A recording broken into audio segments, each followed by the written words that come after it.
Y'all, sit tight, man. We getting ready to start the show. So, man, let's go ahead and get this party started, man. Happy Tuesday. Let's get going.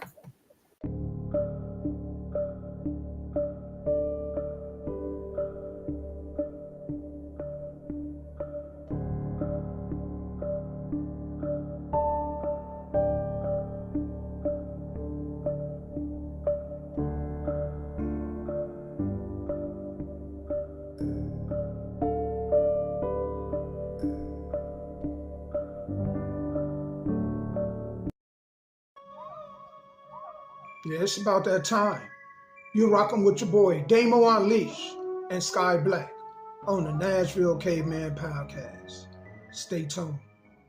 Phone on the whip with the crystals on the side. Doors flip up, yeah, we call it suicide. Creeping like a spider every time that I ride. Yeah, I smile at my haters just to fuck with their pride. And the car so dope that the truth tell a lie. $1 million dreams make a broke nigga high. Dudes get mad when they really say hi. The paint so wet that it make a pussy slide. Some rooftop with the wood grain grip.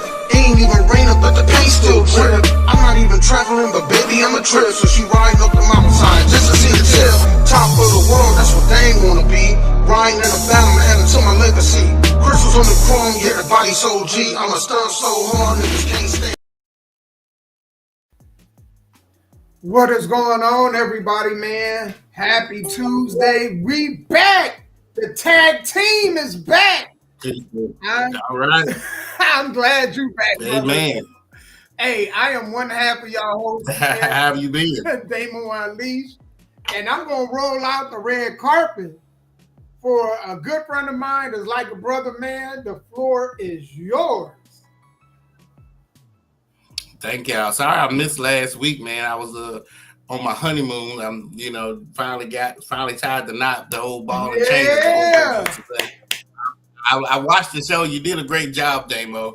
The crazy part is now we got two married men on this show. I think we might have to get a third member, or at least a bachelor, or somebody who's not married, so we can see their point of view. You know what I'm saying?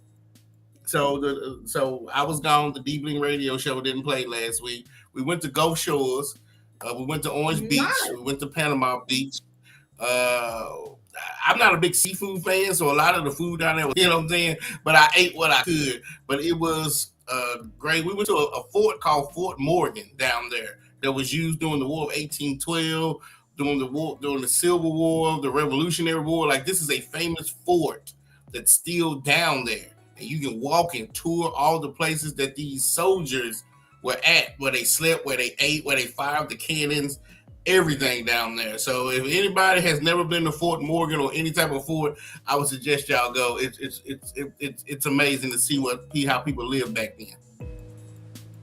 Nice, man. You know what? I wasn't into seafood much either for years. And then I finally went to Seafood Sensations, and I've been hooked ever since. You know what I'm saying? Really? But there are some seafood, some things as far as seafood wise, I can't eat. But man, it's not like when I was in high school, I went one of our homecomings. We went to Red Lobster. Bought like a $50, it was like a $50 meal, and I didn't eat none of it. That's how bad I hated seafood. Right. So I get it. And then you down there, and they got like jerk alligator, jerk python, jerk bison. I'm like, how do you jerk all these things? Jerk alligator. Like, how do you jerk these things? I just know beef jerky, and that's it. But anything you can jerk down there, they do it. Like, it's crazy. But if you love hard time to make you creative, Sky. If you love seafood, being somewhere where it's right off the water, you'll never eat a Red Lobster in Tennessee again because it's fresh. When you're in Louisiana, when you're in the Gulf Shores, when you in Florida, and they getting that stuff straight out the sea, because when it gets here, they have to put it in preservatives to keep it fresh. When you don't have to add all those preservatives and stuff, it's coming straight off the water onto your plate, pretty much. Yeah, that's the best seafood. But I'm not a seafood person, but she enjoyed it. She loved all that seafood. I'm like, I ain't eating that stuff. Man, let me tell you, these hurricanes, brother. Hey, let me tell you, with these hurricanes and stuff, you ain't even got to go out to the sea. It's no, you don't. The sea coming in to us. Absolutely. Absolutely. You right about that. How was your week, Damo? And first of all, thank you and your wife for coming to the wedding, man. We really appreciate Man, it. it was And absolutely hey, boy, awesome. you was sharp as a tack. I didn't know if I was getting married or you was getting married because, boy, you was sharp. Woo! Man, hey, now you was clean, brother. You was clean. I said he had the things on. He had the things on. I said, look at Scott, man. It was, you know what? Thank you guys, man. That was absolutely beautiful. I wish we could have stayed longer. I switched jobs. I think I was telling y'all that the week before. So I would have been able to take off the whole evening, but because I switched jobs, I had to tell them that, look, I need to go at least to see the ceremony and the first dance. If y'all need me, because we so short, man, it ain't even funny. I'll train somebody when I come back Wednesday, but they really needed me and they had somebody cover. So I went from there right to work. Oh, okay. You know, and and that day I probably had 3 hours of sleep. It was crazy. Mm-hmm. But I was glad to share that moment with you, man. I wouldn't miss it for anything in the world, dude. Thank y'all so much, brother. We appreciate it. Yeah, I wouldn't miss it. As far as my week, though, man, let me tell you, player. Let me tell you. So last night, right? Because I got this new job, but the last job I got, I'm still there, but I'm there as, you know, on call basis. Right. They had me go to this spot, you know what I'm saying, named Chewy's, way out in Mount Juliet. I know Chewy's. Dude, I'm going through Mount Juliet, and I'm like, y'all got all these nice ass houses. Mm-hmm. But where the damn street lights at? Absolutely. It felt like I was driving in a horror movie. You know what I'm saying? Absolutely. It was narrow, woods on both sides. And then, you know, the one thing that scares me the most when I'm driving in areas like that, Sky, when they say deer, when they give you deer warnings. So you mean I'm driving in pitch black, with woods on both sides, high-ass trees, right? And then you're saying at any moment, a damn deer can jump out at my ass. Welcome to Mount Juliet. Welcome to Mount Juliet. I got to go back tonight. But I hate it. I've had the DoorDash out that way, man, and you can't find their mailboxes, their street lights. There's no street lights. Their porch lights are not on. And then as you're driving one way, the people coming the opposite way on these little small ass roads, they got their high beams on. So yeah, I've been there, done that. Yes. I had mine on the whole time. You know, after a while, man, I was like, man, I'm gonna quit putting these damn high beams in my eyes. So I just left my shit on. You know what I'm saying? Shoot, I said that we just gonna collide. Cause damn it, absolutely. I mean, damn, that shit was crazy. And it was like, it was 45 minutes, 50 minutes, and it was long stretches of just pure pitch blackness, dude. Pitch black. I hate Mount Juliet. Man, could y'all get some street lights? I don't care if y'all hang up Christmas lights. Can y'all do something? Can y'all get them LEDs from the dollar store and then just put them up? Can y'all do something? Y'all gotta have some kind of light. You hang a flashlight up. I don't give a damn what y'all do. But y'all got some nice ass houses and no street lights. How is that possible? Absolutely. I don't know, but again, welcome to Mount Juliet. That's how it works. No wonder kids get snatched. You can't see who's snatching them. It's absolutely. So I'm with you. It's when you think about Juliet, it's more county than city. The only part is really a city is Providence. When you get around Providence and the interstate, that's city. After that, yeah, good luck. Man, dude, I gotta go up there tonight, but I think that's my last ride up there. And I hope I got to find some wood. But I don't think I want to be out in Mount Juliet. You know what I'm saying? We got a lot. Man, it's been a lot in the news, right? First and foremost, I want to get on to this. The presidential election is getting close and people get nuts. You know what I'm saying? We actually literally 2 weeks away from the official, announcement of whoever going to win this. So did you see the cyber cabs? No, but I heard Trump. I saw that again for a third time. Where the cabs are driving themselves. And it's like a Tesla cyber, like they got the cyber trucks. Cyber cab looks like the cyber truck. No driver, no pedals. Imagine that. Man. No, I did not see that. Again, all I heard was Trump got shot at for a third time. Did you hear about that? Oh yeah. Of course they're gonna try to take him out. You notice. You know who they ain't shooting at? Biden or Kamala Harris. What did that tell you? It's a lot that can tell you. You know what I'm saying? Like, man, it's a lot. Because a lot of people you see, especially in our community, I'm on these apps. I'm on the TikToks and all the other ones. And I hear more people than ever speaking in support of a Republican. Now, it ain't even about just Trump. It's about a Republican, period. I see more black Republicans than ever. I've never seen this many black Republicans, right? And nobody is taking shots. Like, we're supposed to be think about this, guy. I'm just going to make this and I'm going to move on. We're supposed to have racism in America. Why is it that the white guy getting shot at and not the black lady?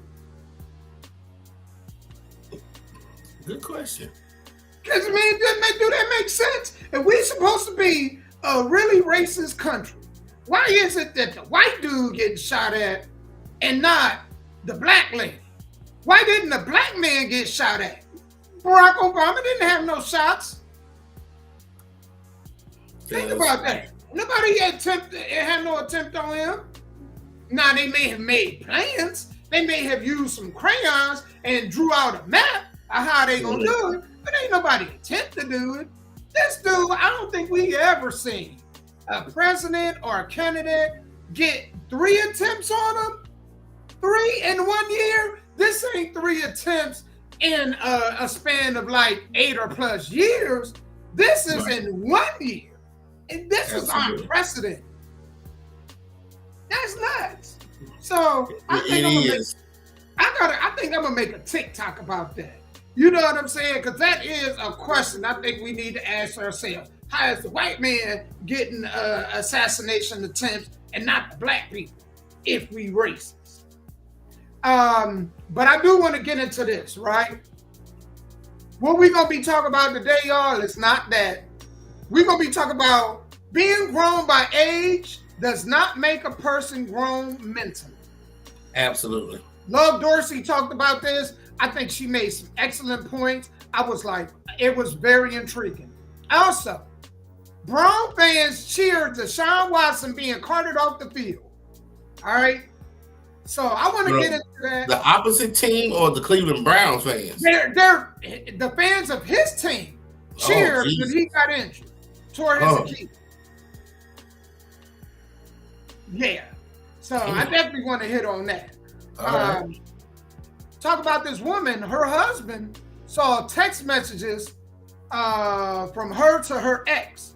But y'all won't believe what she texted her ex. We'll talk about that. Sky, you brought this to my attention. I was like, man, this is something we got to talk about. Okay. A hormonal birth control gel for men. Is this a game changer? Okay. Talk about that.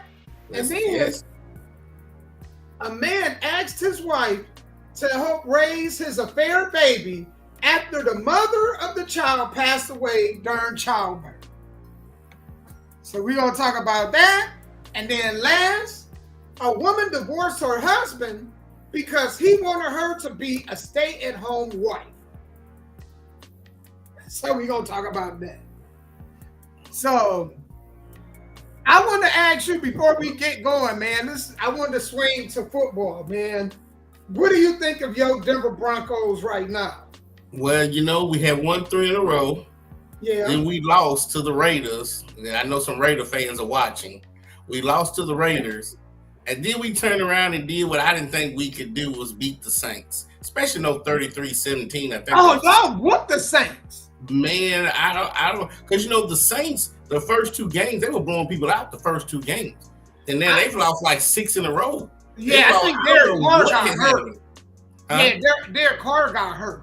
So that's probably what did happen then, because he got hurt, and a couple of those games were close. They were leading in the fourth quarter and just lost the lead. But I still didn't think that the Saints were going to play the way they play. It's like they're deflated.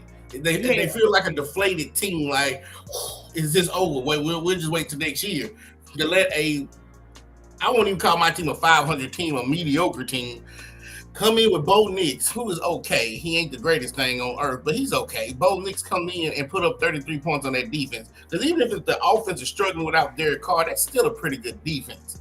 And so we didn't come in to put up 33 points and had good rushing. Both of our backs were almost at 100 yards. I was like, I don't know. But, hey, I'll take a win any way I can in this league. You know what I'm saying? We didn't cheat.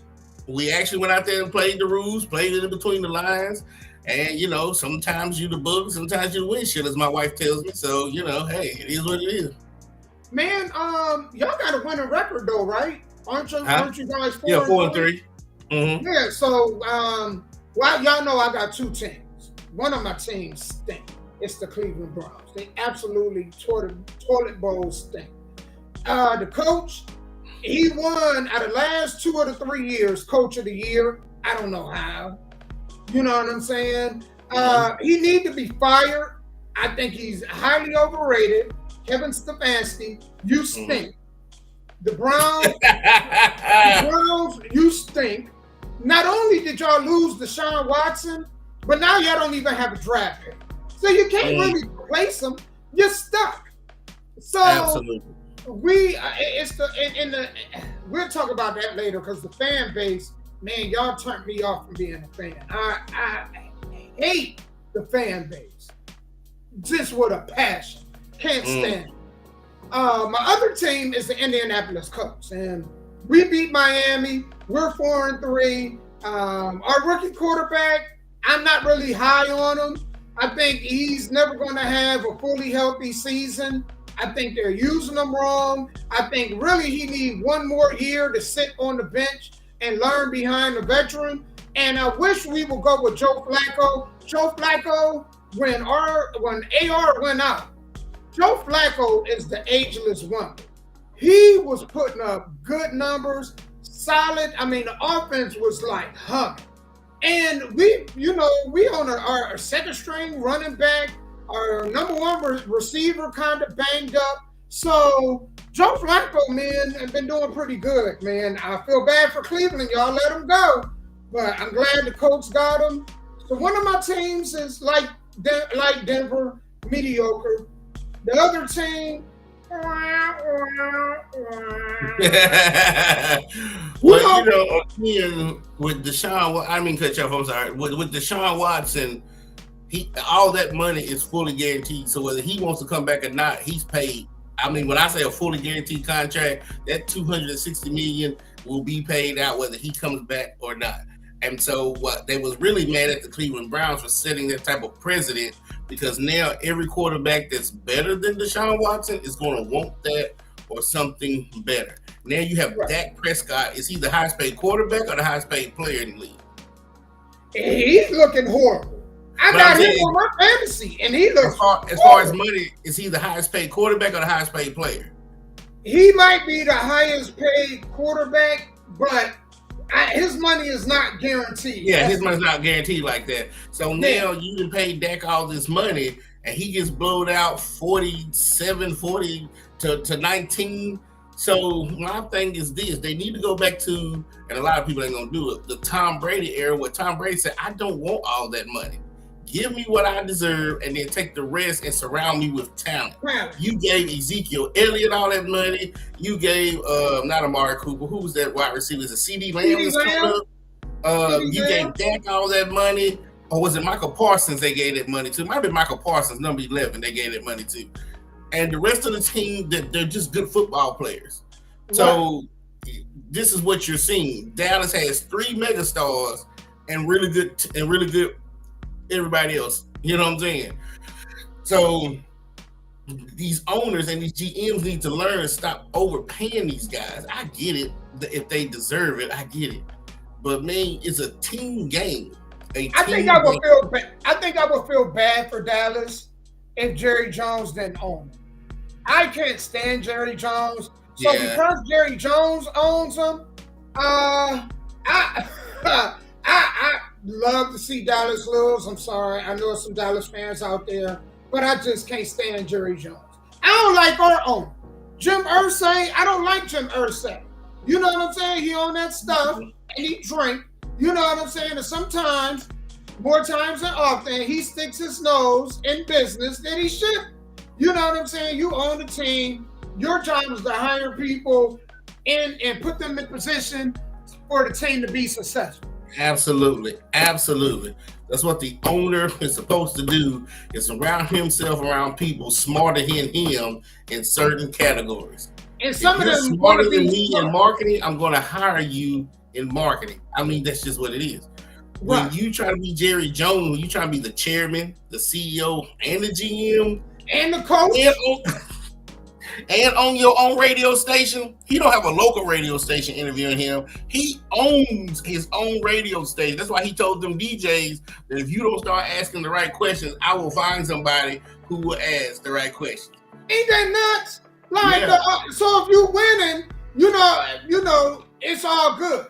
But when you losing, now you picking and choosing. Absolutely. That's Jerry Jones I don't like.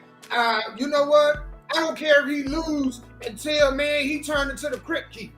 You know what I'm saying? Long as Jerry Jones is not winning. Now, when Jerry Jones sell the team like he should or get rid of it, then I'll start rooting for Pittsburgh. I mean, not Pittsburgh, but Dallas. But that's why it's hard for me to hate a team like Pittsburgh, because the Rooney family, that is a classy family. It's hard to hate the Rooney family. But these other owners, it's easy. Like the Cleveland Browns, Jimmy Haslam, it's easy to dislike Jimmy Haslam. You know, his brother was governor. Yeah, and they own a big plane company. Now they own the pilots. They own the Browns and they own the pilots. Oh, not yet. The gas stations. That's what they own, the gas stations. I thought they had their own. They might have that too, Damo. They might have that too. I just know the Haslam family owned the pilots and they own the Cleveland Browns. And Bill was governor of Tennessee. They need to sell. The Cleveland Browns. You know what I'm saying? I mean, we'll get the brother that's running Tennessee. Let him be the owner. Because that other brother that's the owner of the Browns, he don't know what the hell he doing. He need to get his ass out of there. That was just crazy. You gave a man a contract, first of all, that when he came off of whatever he was on as far as his legals, the NFL suspended him for 11 games. So you gave him $260, $260 million, knowing that the first year, actually, it's $230 for 4 years. He was gonna miss 11 games his first year. So you still paying him every week now, but you know he's suspended and can't come to practice facility for 11 games. Then you expect him to come week 12 and do what? You know, then the next year he has a bad season, and then this year, and then he broke his Achilles and he won't be back until year 4. So that's crazy. You know what's crazy, Scott? You know what's crazy? He's on the books next year for, get this, $74 million. The next year, guess what he's on the books for? I know. $74 million. Absolutely. So for the next 2 years, y'all out of pocket for $150 million. Y'all whether he takes a snap or not. Brown fans, y'all should have just got behind him. Man, because I think with Deshaun Watson, everything is mental. You know what I'm saying? He's mentally not there. So I think the fans, hurling insults at him, it's not going to make it better. You might as well get behind him because you're going to stink for the next 2 years if you don't. And a lot of the fans are just mad because Cleveland is a blue-collar, hard-working city like Pittsburgh, and here's this man that's going to make a guaranteed $74 million in the next 2 years, whether he snaps the ball or not. He's going to make that. This is not incentives. This is nothing. You gave this, and I'm not hating on Deshaun because if he gave it to me, I would take it too. But I'm just saying, the fans are like, good Lord, who made the decision to give this man that you did not see play, because remember he left the NFL because of his legals. You gave it to him way before he snapped the ball. The first year he comes back, he's suspended for 11 games. Who made that decision? Man, you know what? You know who I'm going to place the blame on? I know a lot of people want to place the blame on the owners. But I'm going to switch gears. You know who I place that blame on? The fans. Let me, Sky, let me make this make sense to you. If there was a specific kind of style of movie that I like, right? And you are the movie, you are the director, you're the, the film director, and you making movies I don't like. Guess what I'm going to do? Buying or watching the movies. There you go. There you go. See, y'all continue to spend y'all money. And then y'all blame the franchise.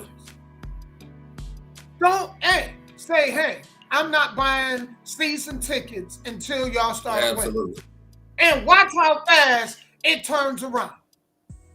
See, for you to get rich people's attention, Dallas, you got to take money out their pocket.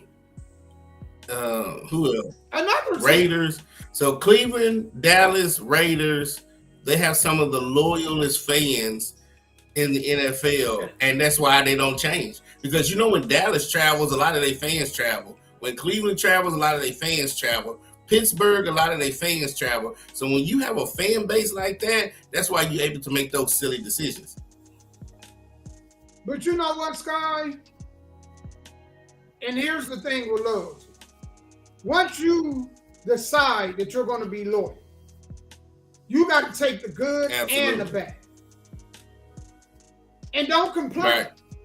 Because when you make that conscious choice or decision to be loyal, you have to accept things. Rather people don't understand that about loyalty. That's the the part that get people in trouble. There's no borders when we talking about loyalty. Right. Either you're absolute in loyalty or you not. And so these fans they're not loyal like we think they're loyal. Because a loyal fan gonna be like, I love you just absolutely. If you win, if you up, I don't but rolling with you. And I ain't gonna complain.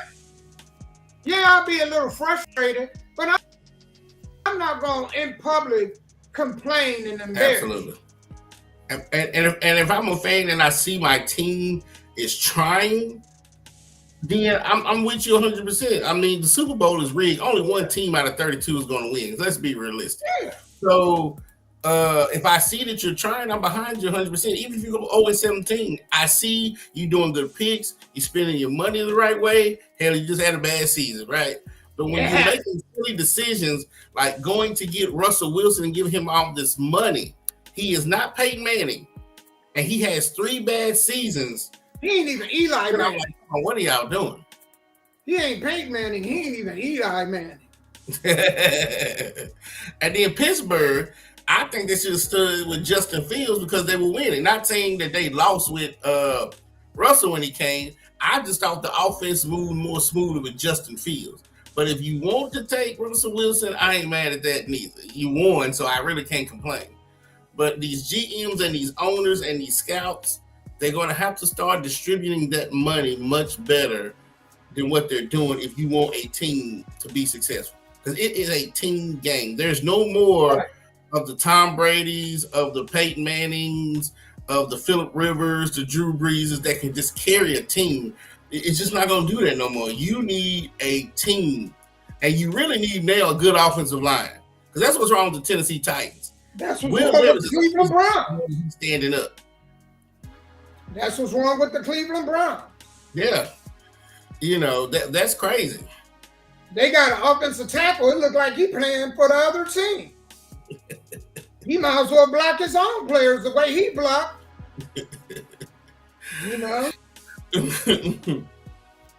So I don't know what they're thinking about, but that would be the first thing I would do if I was a GM. I'm looking for a center who can call for the blocking. because most times now Peyton he was so good he could do the audibles and call the blocking zones and stuff. But most of the time it's your center.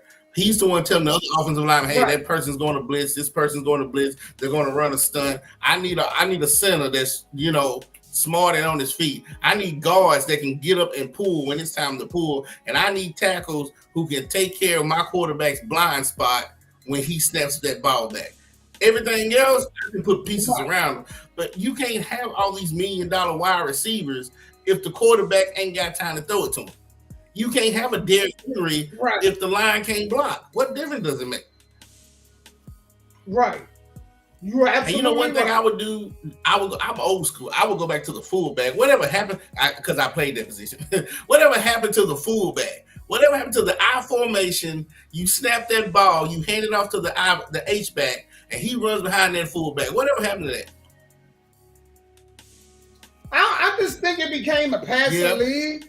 A few teams try to stick with running the ball, but then when you get behind by double-digit points, now you got to mix it up because you don't want to run the timeout and eat the clock up and you're behind. So I think just the dynamic of the league and the style of play changed. So here we are, man. It's a pass-happy, vertical, up and down the field game, and teams had to adapt and adjust. But I'm with you. I missed the Christian Okoye's and the Kevin Nash. They're what you're talking about right there. Okay, so let's just talk about the opposite side of what you just said. Let's say you up by 10, 17 points. It's 10 minutes left in the fourth quarter.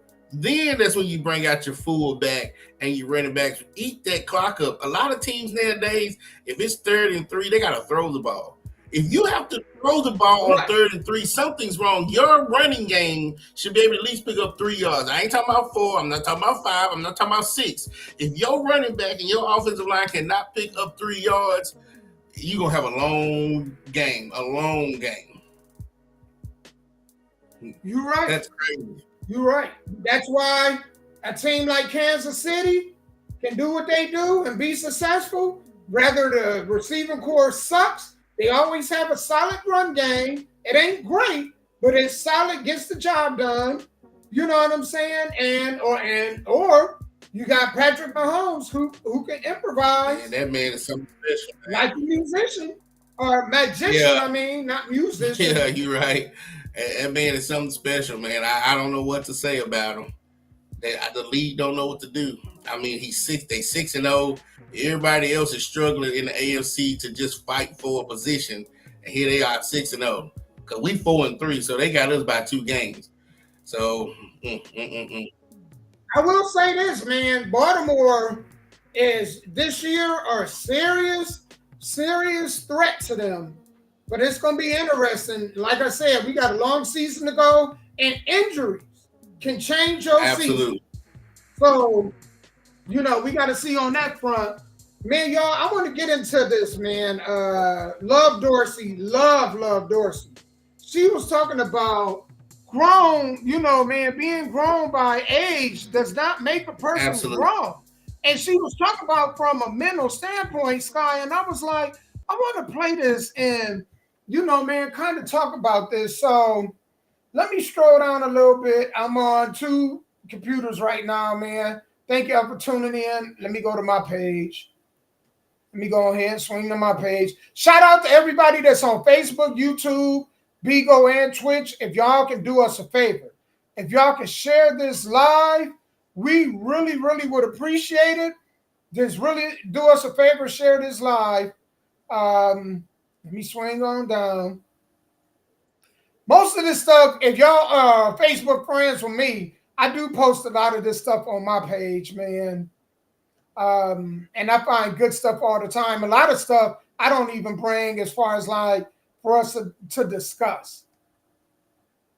But here we go. Love Dorsey, just pulling it up. I had to go all the way down my page. To the extent in which they were raised. This is just a fact. It's to use the term, the person is grown. People are only grown to the extent in which they were raised. This is just a fact. It's something that for me to describe it, it's something that we all overlook, but we know it to be true. Meaning, when we look at kids, right? I'm gonna put y'all in a judgment-free zone because people are usually, they're easier to receive when we're talking about children. When you look at children, right? When you look at kids in the same peer group, they all the same age. We tend to understand automatically as adults. Kids learn at a different pace, depending on what type of family they, born into. It'll determine how active or not active they are. Things that are wrong with their personality or troubles they get into. A lot of times it has to do with what they've been exposed to. We're so understanding of this as adults when looking at children. But this all goes out the window when we're dealing with somebody that we get pork from. And what I mean by that is we tend to overlook so often that a person is only grown to the extent in which they were raised. I'm going to say it again. A person is only grown to the extent in which they were raised to be, meaning their upbringing, their life experiences, and then those two mixed together determines the person's character. So their beliefs and things like that and their ability to maneuver through life decides how grown or mature they're going to be, not you. So when you meet somebody, you're like, oh, this is a grown-ass man. Yeah, he looks grown. Age-wise, he's grown. Life experiences and how he was raised, not so much. And you chose to overlook that and just go with what was in front of you, and that's not adult life. The same way when we look at children, you could give me 15, 14-year-olds. They all are not going to be on the same reading level, the same thinking level in regards to problem solving. Their character is going to be different. If you bring them in a house where there's, a mess or a clutter, not all of them are going to pitch in and start cleaning up just because they see, the adult in the room cleaning up. Some of them are going to be engulfed in their social media or their phones. Some of them will be more active in the physical. And when we look at children, we're so quick to understand this with ease. But when it comes to adults, we act like, oh, no, that's a grown woman. She should know this. Oh, no, that's a grown man. He should know this. If you're really grown, you will understand. Most people don't just notice that you think they know because their upbringing, their life experiences are not the same as yours. They don't know everything in your head just because you're the same age as them and they're the same age as you. Do y'all understand what I'm saying? And it's a harsh reality because we would love to date and just blame it on the fact that, it was him because he should have knew better as a grown man. Oh, it was her. She should have knew better as a grown woman. That's not reality. Do y'all understand what I'm explaining? It's not realistic. Yes, I used to get triggered by that, being with older, now that I'm older and I'm starting to date. Man, I'm going to stop that right there, Yeah. Sky. Yeah. And the reason why I wanted to play that clip, right? Because I think we kind of talk about this in bits and pieces on the show. I know we've talked about this when it comes to dating. Remember we talk about, like, you got dudes that like young women. Young women as young as 20, 21, 22. And these dudes be our age. And there are a lot of other women and men frown upon that. And you heard me make the statement and say this, that there are women that are, my daughter, is 24, right? She is more mature than women I've come across that are in their 40s. And the reason why she's much more mature than them is because with her, I've been grooming her and teaching her things from a male's perspective. So she also, in her femininity, she also see things from a male, see and understand. I ain't gonna say see, but understand from a male's perspective because she has a dad that she can go to and ask questions. Amen. Right? And so she gets it. Well, a lot of women, they didn't have men. They didn't have men. And so we can see them competing with their daughters. We talked about this on the show before. Women that are in their 40s competing with their young daughters. Or speaking, when you listen to them talk about relationships and love, they sound like they're still in high school. You're looking for the same things. you were looking for in high school and you're wondering why it's not working for you? Because you didn't grow. Absolutely. And a lot of that has to do with life experience and upbringing. Correct. I agree. I mean, as I was coming up, the old folks told me it's either nature or nurture, right? Nature is these streets, nurture is your home. And I've been around girls of all ages, and some of them, you're right, they could be 10 years old and they act like they're 40 because they're that mature, and they can be 40 and they can act like they're 10 because they're that immature. Do you know what I'm saying? But we all come from all come from different walks of life. But at the same time, there should be something in you that makes you want to grow. Let's just say you was raised in a jungle around no human beings. You had no mama and daddy. There still should be something in you that makes you want to grow as you get older. Even dogs and cats, as they get older, they decide to do different things as they grow. So in us, there should be something that makes us say, you know what, for the last 2-3 years, this is what I've been doing, this is how I've been acting. Maybe I should try something else and mature myself. But a lot of people are not like that. They're just, and I don't want to say what I'm about to say is a bad thing. A lot of them are still what they call attached to the titty, right? A lot of them, because I'm a mama's boy, but a lot of them, like, if they parents was gone today, you might as well bury them with them. You know what I'm saying? A lot of them, man, it's okay to be close with family, but sometimes you got to learn how to teach yourself how to survive, because God gonna call your mom and dad home one day. They got to go.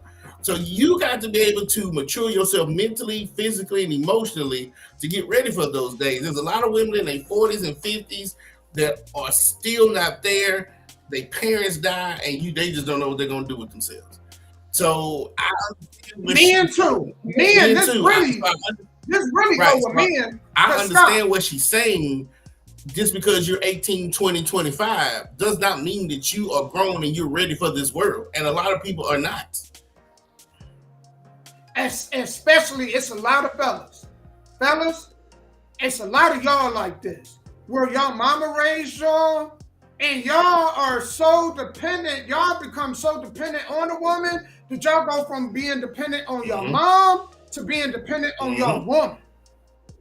Y'all move in with y'all women, y'all drive y'all women's cars. You know what I'm saying? Y'all, I mean, man, y'all never grown. And I think we played a video speaking on this, where this woman was like, you know, man, she had to look at things different because her son had a little bit of animosity against her, because he like, you protected me and you didn't teach me. You didn't prepare me for what I was going to, you know, meet in the world. You just protected me from it, but you didn't teach me how to deal with it. Absolutely. And you know, and there's a lot of women that do that. And maybe because they don't know. It's hard for a parent to teach a child what they don't know. If this is all I know is protecting my kids and smothering my kids like some hen sitting on an egg, then that's all you're going to get from it. So now you taught your kids no type of survival skills. You just taught them that, hey, stay close to me. If the wind blows too hard, run back behind me. If you see a stranger, run behind me. You know what I'm saying? And they 40 years old, they don't want to come out the house because the world is a scary place. You know what I'm saying? Yeah. This is where I got into it on Facebook. Y'all know I get into these little discussions with people and I take people off. I just got a good habit of taking people off. I get it. I own it. You know what I'm saying? I don't have her thinking though. That's the thing. I have a lot of masculine energy, man. Y'all not going to emasculate me at all. I'm sorry, it ain't going to happen. But I was talking about this. I was talking about like butt whoopings. Now, I believe in butt whoopings when a child doesn't have a comprehension level, right? So when they're like 2, 3, 4, 5, I get it. Once they come to where they have a conscious level of thinking, critical thinking, you got to evolve and start teaching them through communication. I was talking about this yesterday. A lot of these kids don't grow because as parents, your job is to teach. So the way that you teach is through communication. If you always throwing around your weight and you're going to cause, you know, you want to whoop them every time to get them to do something, well, what happens when they come of age and they're too big for you to whoop. Well, now you never created any form of communication with them. So now, guess what? You got an adult, you got a child in an adult body because you didn't want to go ahead and communicate with that child growing into an adult. So here it is now. Now they're literally an adult. And now their emotions are childlike. Their decision making is childlike. And then y'all like, well, what's wrong with the generation? You what's wrong with the generation? Because you didn't do your job. And so a lot of this fall on parents, man, just being bad leaders and bad teachers. That's why I always tell my kids this. I know we're going to move on. I always tell my kids this. Man, how y'all turn out is a representation of what kind of parent I was.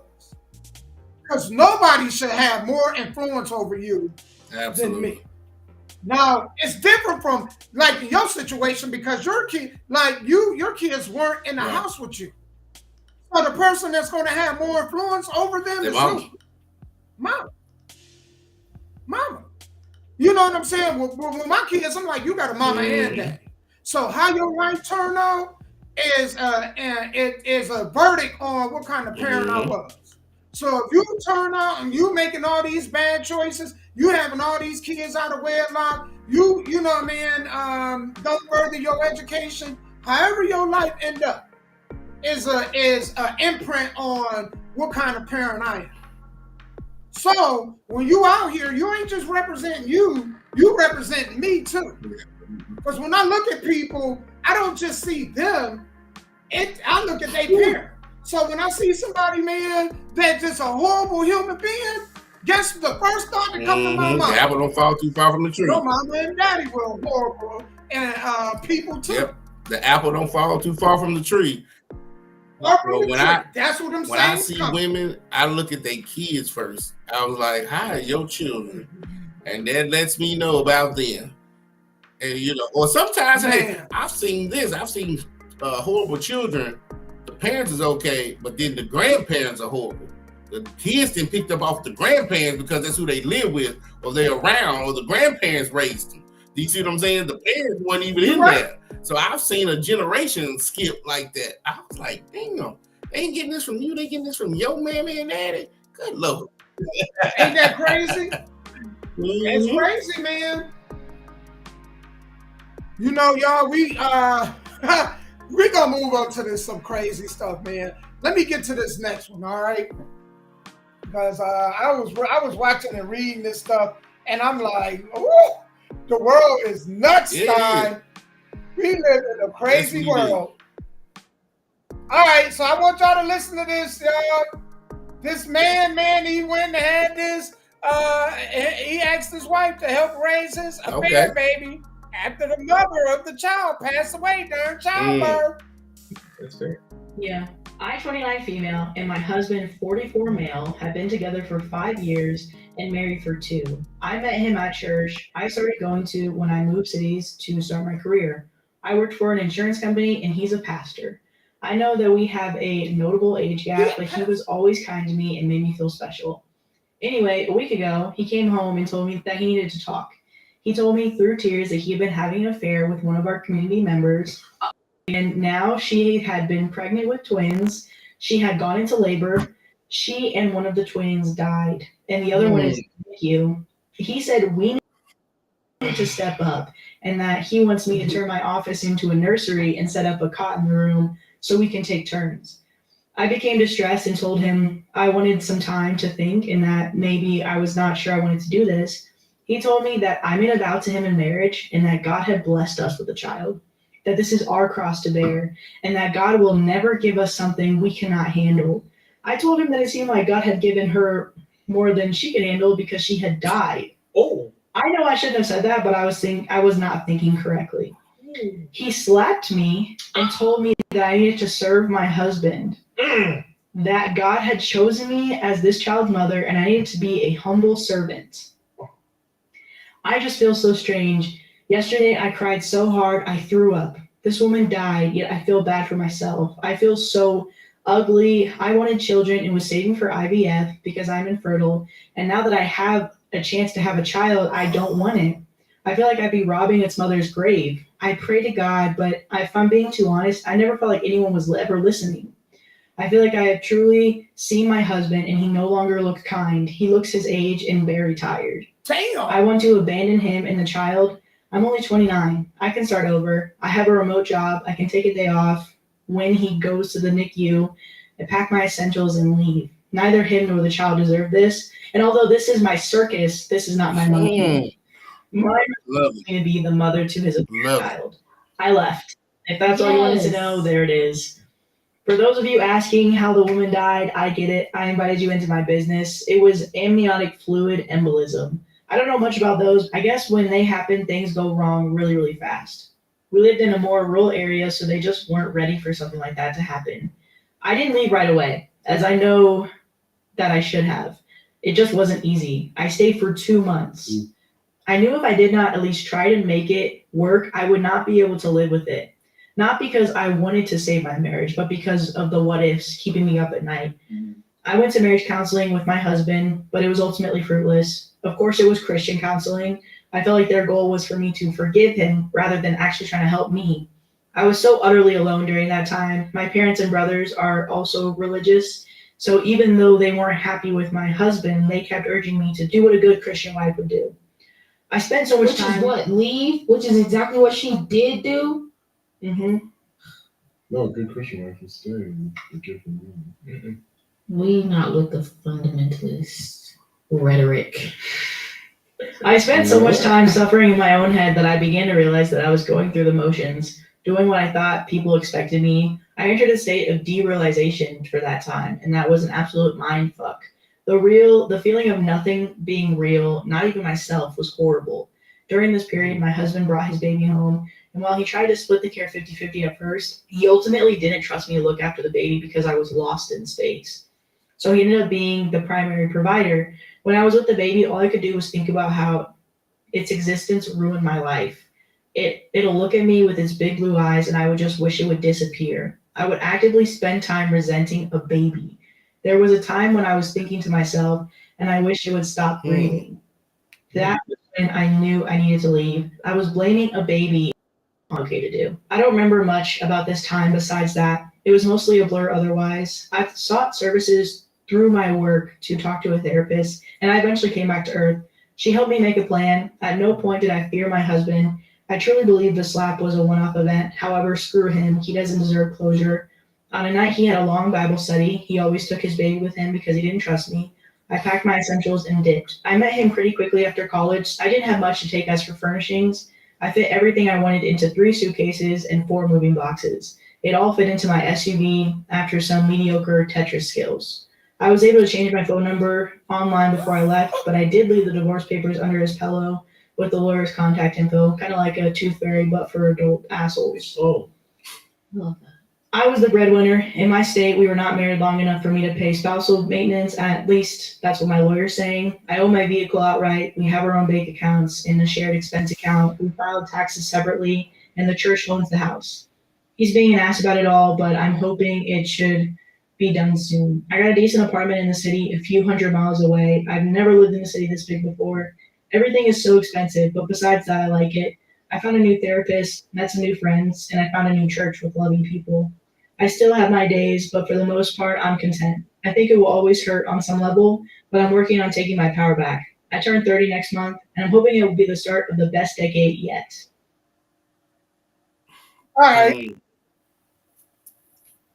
So I guess we go ahead and jump into that. So I'm gonna let you I'm gonna let you have at it first, brother. Man, Damo, there's a lot of layers to it. It is. So I'll be hours talking about the different narratives coming. So let me just tell you through my point of view. Okay. You stayed 2 months too long. Because if it was me, I would have been gone. I'm sorry, like she said, this is my circus, but not my monkey. First of all, you committed adultery over and over and over and over until this child comes about. Yes, the child is innocent. The child didn't ask to be here. So a lot of my anger is not at the baby, it's at my husband. Okay. So I would have been like, look, I can't do this. This is on you. You take care of the child. Here's the divorce papers. I am gone. And then after he slaps you, it was time to go, because you can't ask everybody to do what you want them to do. Now, there are some women that can overlook it and say, hey, because I couldn't have a baby biologically, I'll accept this baby. I'll forget what you did, because hell, it was just sex. It didn't mean nothing. And we can raise on. But that's not her. I will never blame her for what she's done, because you didn't sit down and ask her was she willing to do it. It ain't like you said, I'm going to cheat on you. I'm going to have a baby and we're going to raise it. Are you cool with that? You come home one day and be like, hey, this is what happened. Here's the baby. Boom. You can't do that to folks. So at the end of the day, I'm not mad at her whatsoever. He is the one that has to, what they call, carry that cross. He is the one that he's the biological father. So he's the one that needs to take care of the baby. And when he moves on to the next girl, his next wife, or whoever he wants to settle down with, and she asks, because all women always ask, what happened to the last relationship? Do you think he's going to tell the truth? Or do you think he's going to spin the story and make her be the bad person? Man, let me tell you how I'm split with this. All right, so I'm going to play a little bit of devil's advocate. Here's where I find fault at him. Bro, you are the preacher. You are the leader of the congregation. Yeah. So if you are preaching from God's perspective, from the biblical perspective of now, right? For you to mess with two women in the congregation, it's outright dirty. You know what I mean? That's where you really, really went wrong. And then you tried to use, you know what I'm saying?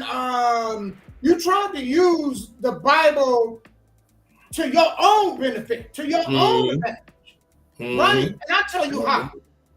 Because really in the Bible, it say for better or for worse. And I don't understand why people can't get this.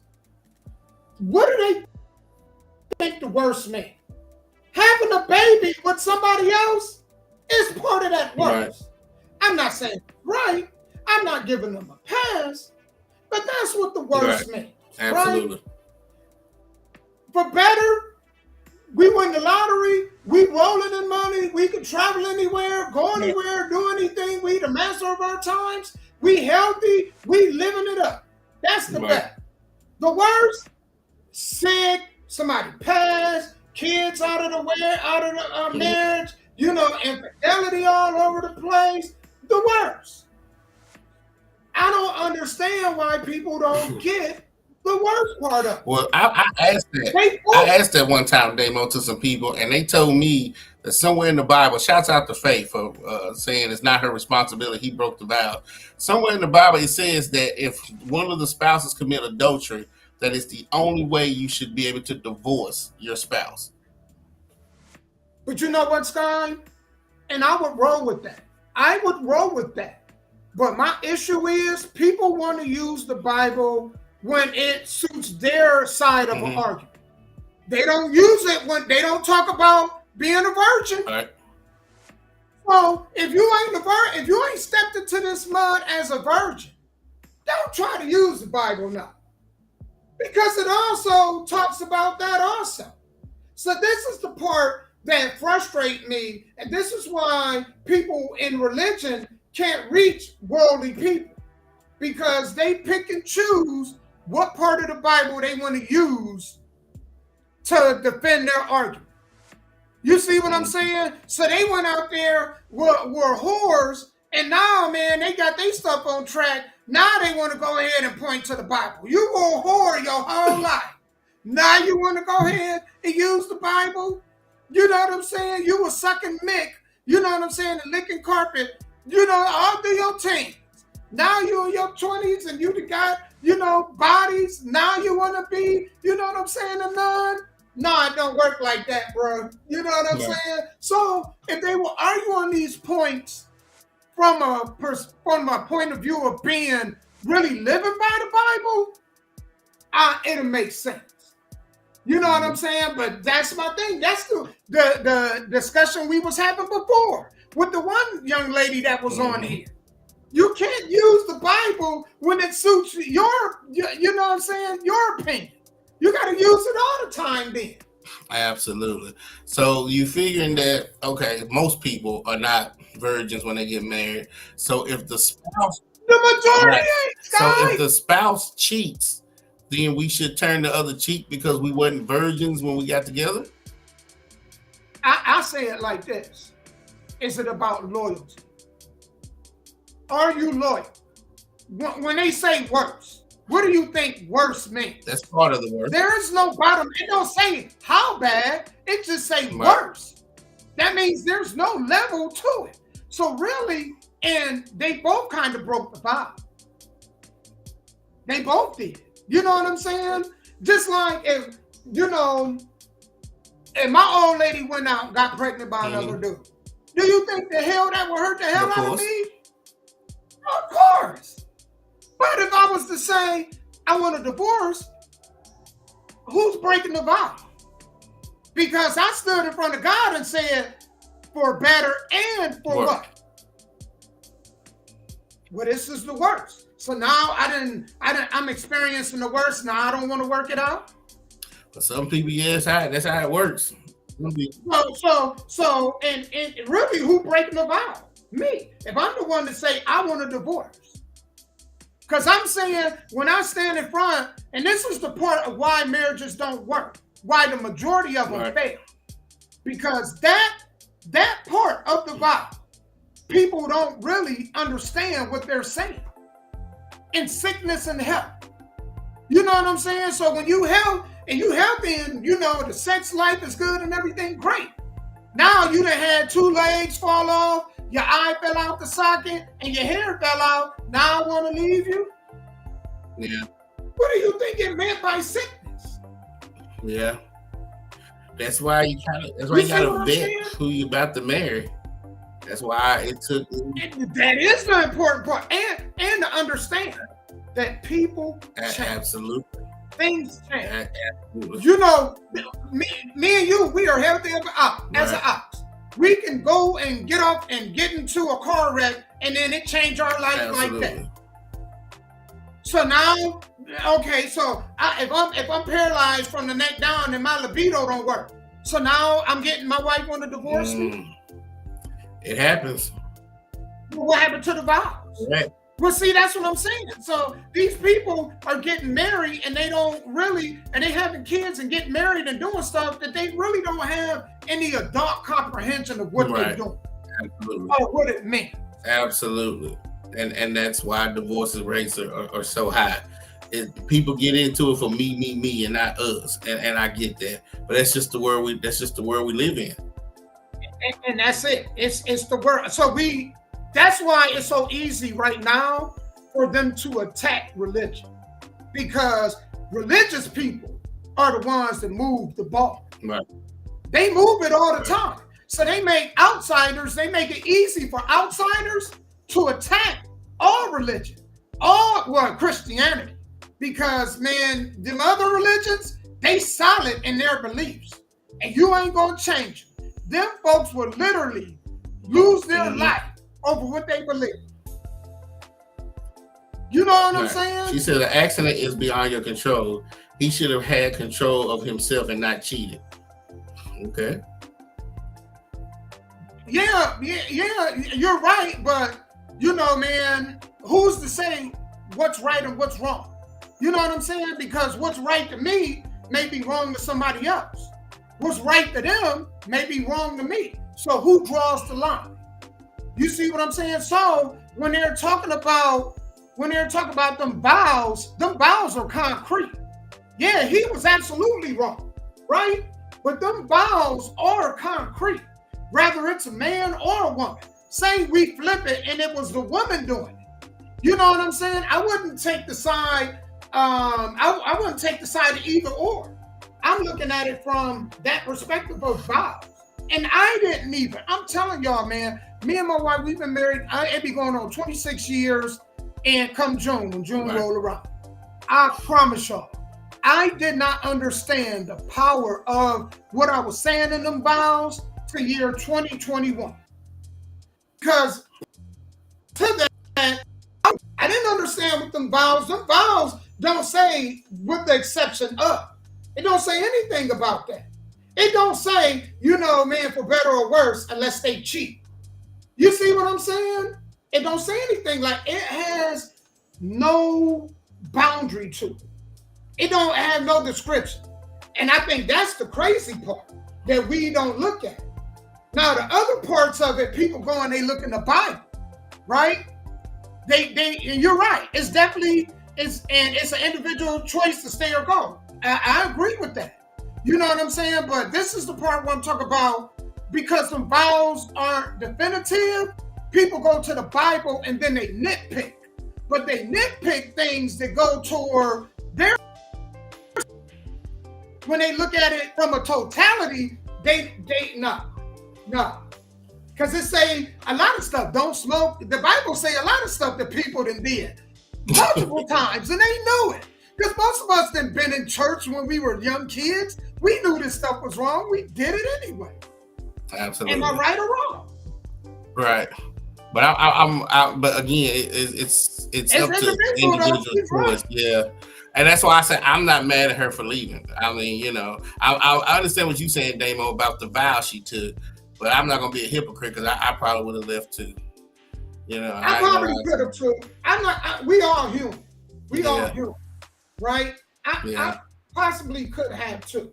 But if he would have, this is the part where and we seeing more people that don't want to be married, and I get it, because if you don't understand marriage, you don't understand them vows, you have no. And you know what? If he would have just cheated and not had the baby, she probably would have stayed.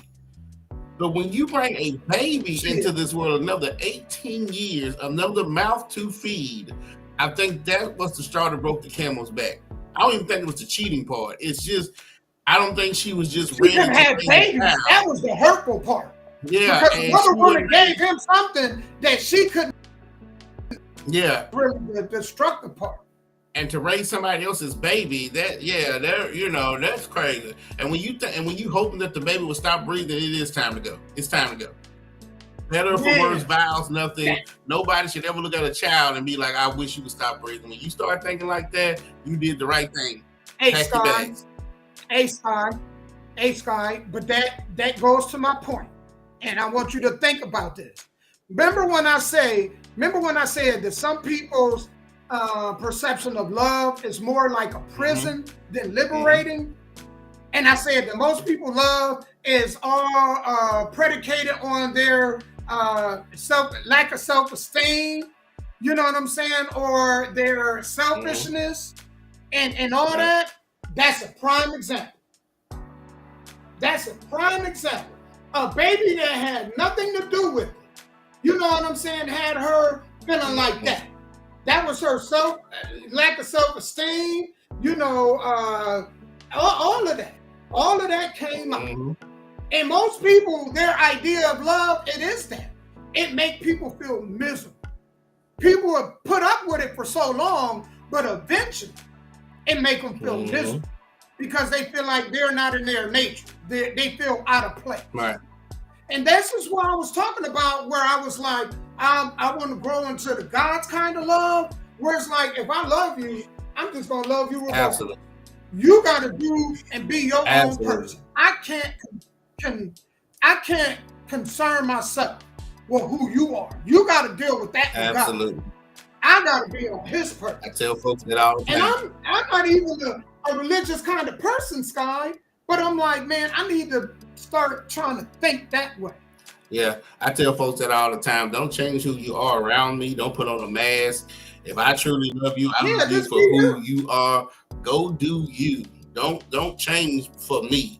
I ain't no better than you. I got to die just like you got to die. You know what I'm saying? And I'm never gonna judge you. I'm never gonna treat you like crap.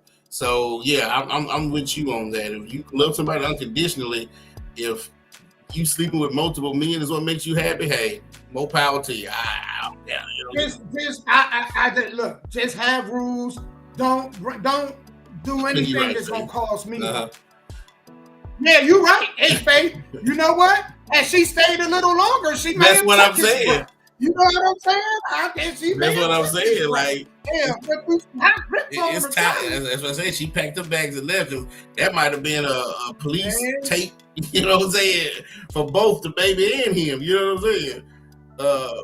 But that lets you know too that she wasn't ready for a relationship or marriage. Yeah. She wasn't. She mentally, but she wasn't ready either. Yeah. And this is why it got to be deeper than just he made me feel good. Like, did you have a daddy to do that? You know, your dad supposed to, you know, man, he supposed to set the bar. This is what happened, man, when these young chicks don't have fathers. I set the bar for my daughter. Let me tell y'all, man, my daughter had a great time with this dude and then, man, based on political beliefs, was like, and went her own way.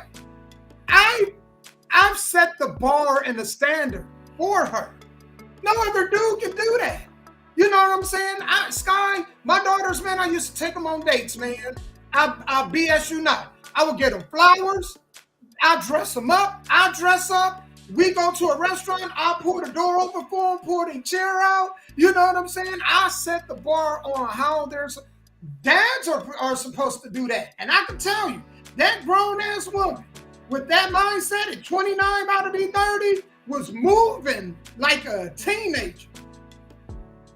If you go back and play that video and the thing she said out from the get-go was like, you in a teenage mindset and it's going to go bad. And it did. You know? Yeah. It went bad. Right. But speaking of, man, it's only when it comes to any of those situations, man.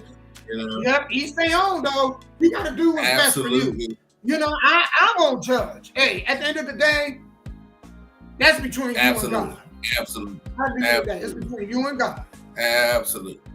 I wanted to go ahead and say, a woman decided to divorce her husband because he wanted her to be a stay-at-home wife. So we're going to play that video, okay. Sky. I really want to hear from the ladies. Faith, you still on? I want to hear, man, your perspective, and I want you to listen to this young woman speak.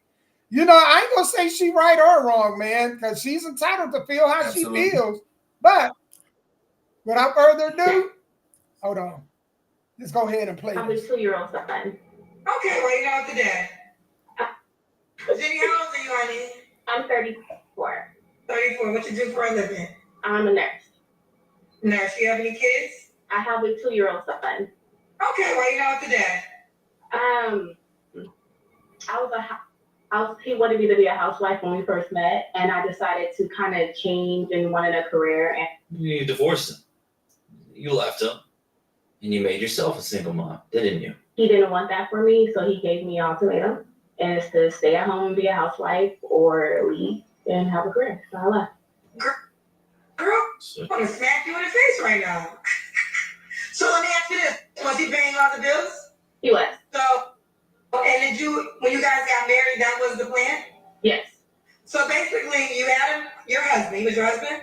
Mm-hmm. So he was your husband. Yes. You guys had a family. Yes. You agreed to be a stay-at-home mom. What made you want to get a job? When I had to constantly ask for a couple of dollars to do stuff, when it was, no, I can't do certain things that I wanted, when it was, no, we don't have enough money to do activities because, one income. And I'm like, well, this is not the lifestyle that I want to live. Like, I just don't want to sit at home and fold clothes and not actually date and have the extra money to do stuff. Like, I just didn't want to fold clothes all day long. I'm sorry. And these are the same women who so will say I want to they leave want it a at man who that. makes more money than them. They want a provider. All right, because I don't want to go into his. So I'm going to stop it right there, right?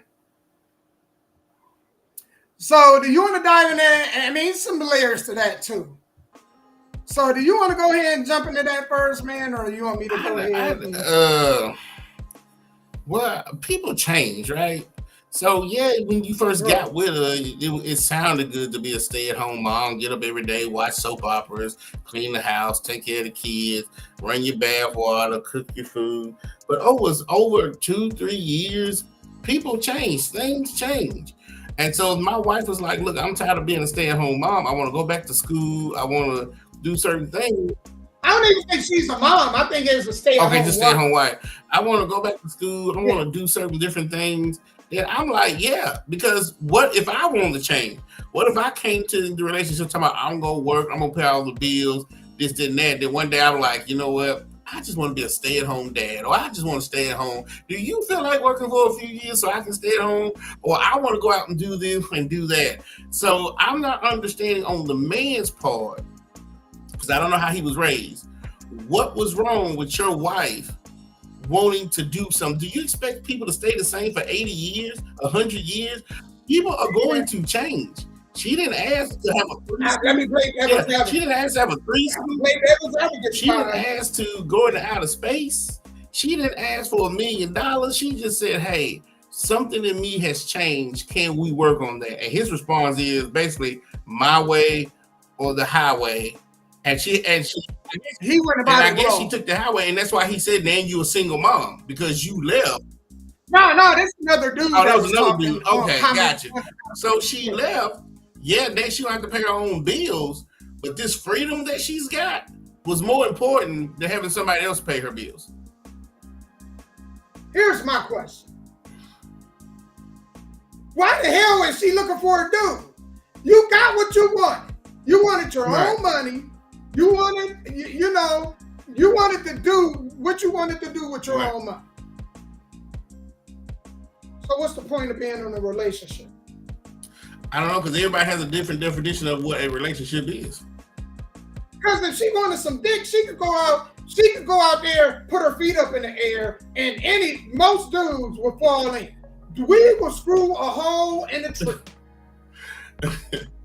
So if you don't, like, man, to me, this in my opinion, the point of the relationship to me is marriage. That's the end goal. If it wasn't the end goal for me, it was pointless to be in a verbal contract with somebody, because that's all dating is. It's a verbal contract, right?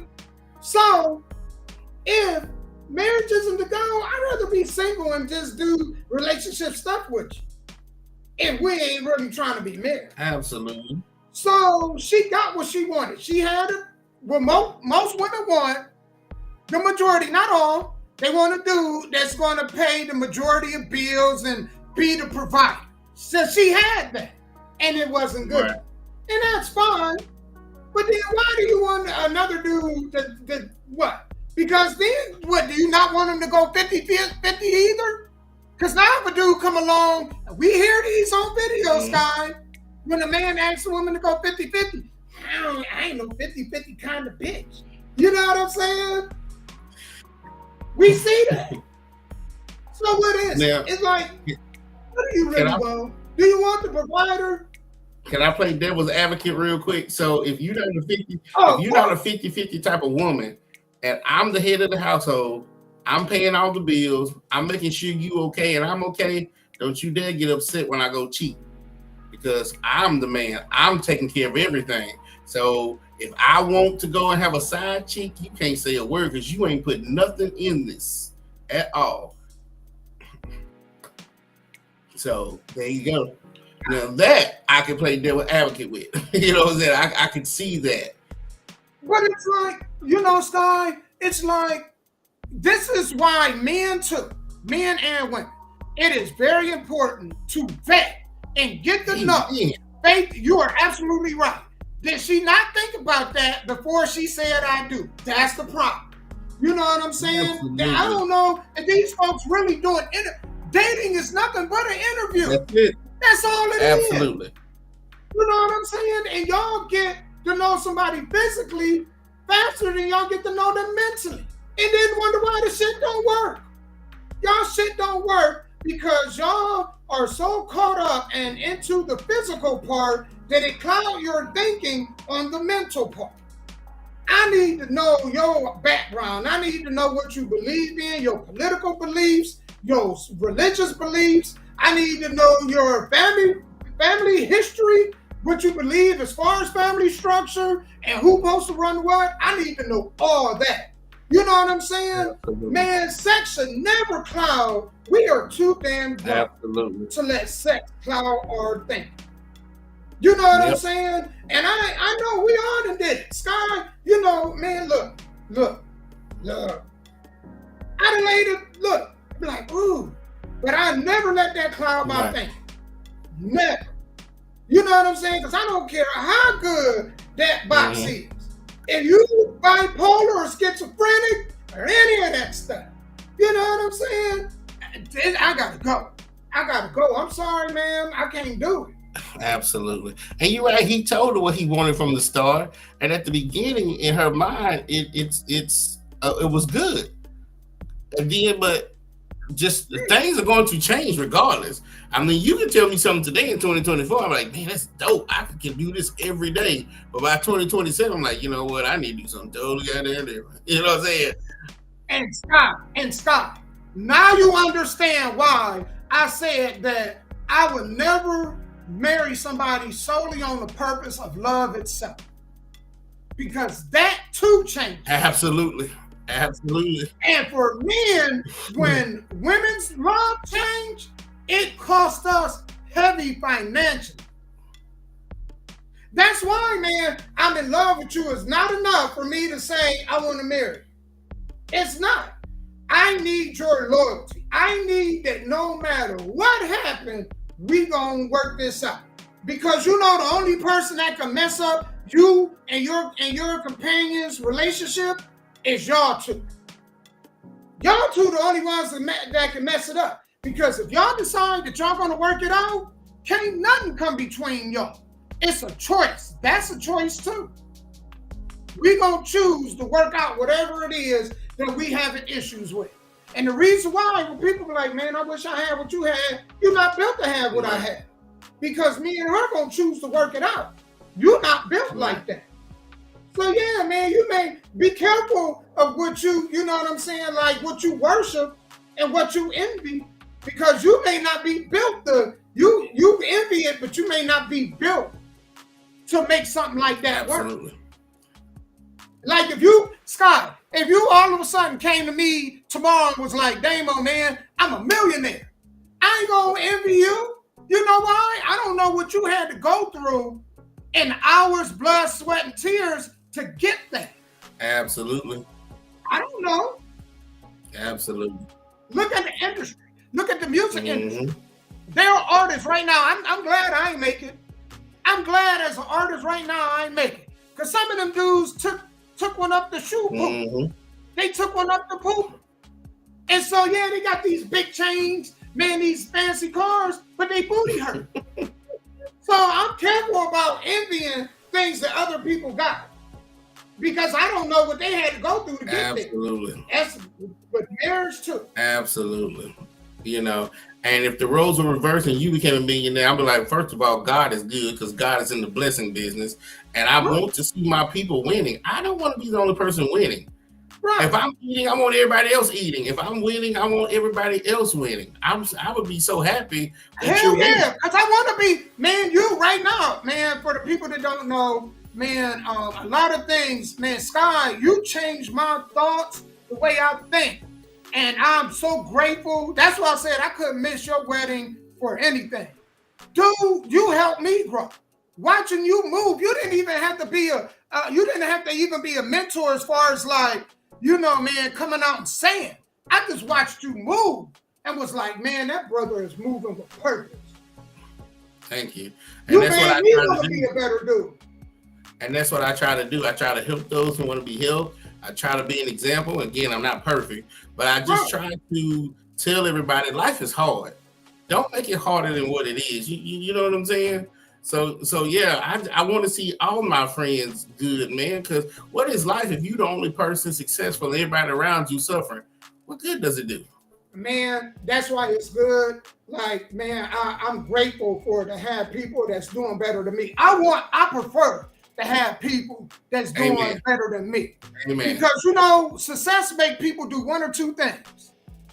Climb up with you, or you ever been successful or you growing and then friends, as you grow, you start seeing people fall off from your tree? That's how I'm here. That's exactly how I'm here. I can tell you how many people that fell off from the time I grew up in Edgehill to now. It's a lot of people I don't talk to anymore. And they become, it's almost like you become a threat to them almost. Right. You know what I'm saying? Animosity towards you sometimes. Yeah. Absolutely. I see that. You know what I'm saying? And I'm always going to evolve. You know, from my thinking, even my dress. You know, man, a funny story. Man, I had this lady, she was like, man, you look good, man. I wish more men dressed like you.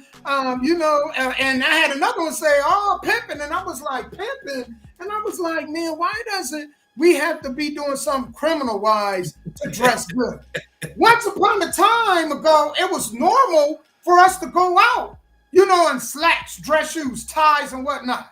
Absolutely. I was like, why do we got to be doing something crooked, you know, or be going to church? Or be going somewhere to look nice? Why can't we just get up and want to look nice? I'm like, damn, man, I'm about to be 50. Do I always got to dress like I'm in my 20s?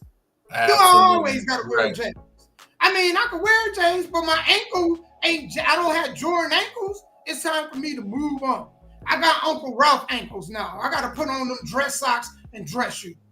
You know what I'm saying? I'm not, look. So you're right. People are always supposed to grow in all aspects of life. Absolutely. And I like that too, because now when I have to go to important places, I want to start dressing better. You've made me think about that, getting button-up shirts with the vest, some jeans, some nice shoes.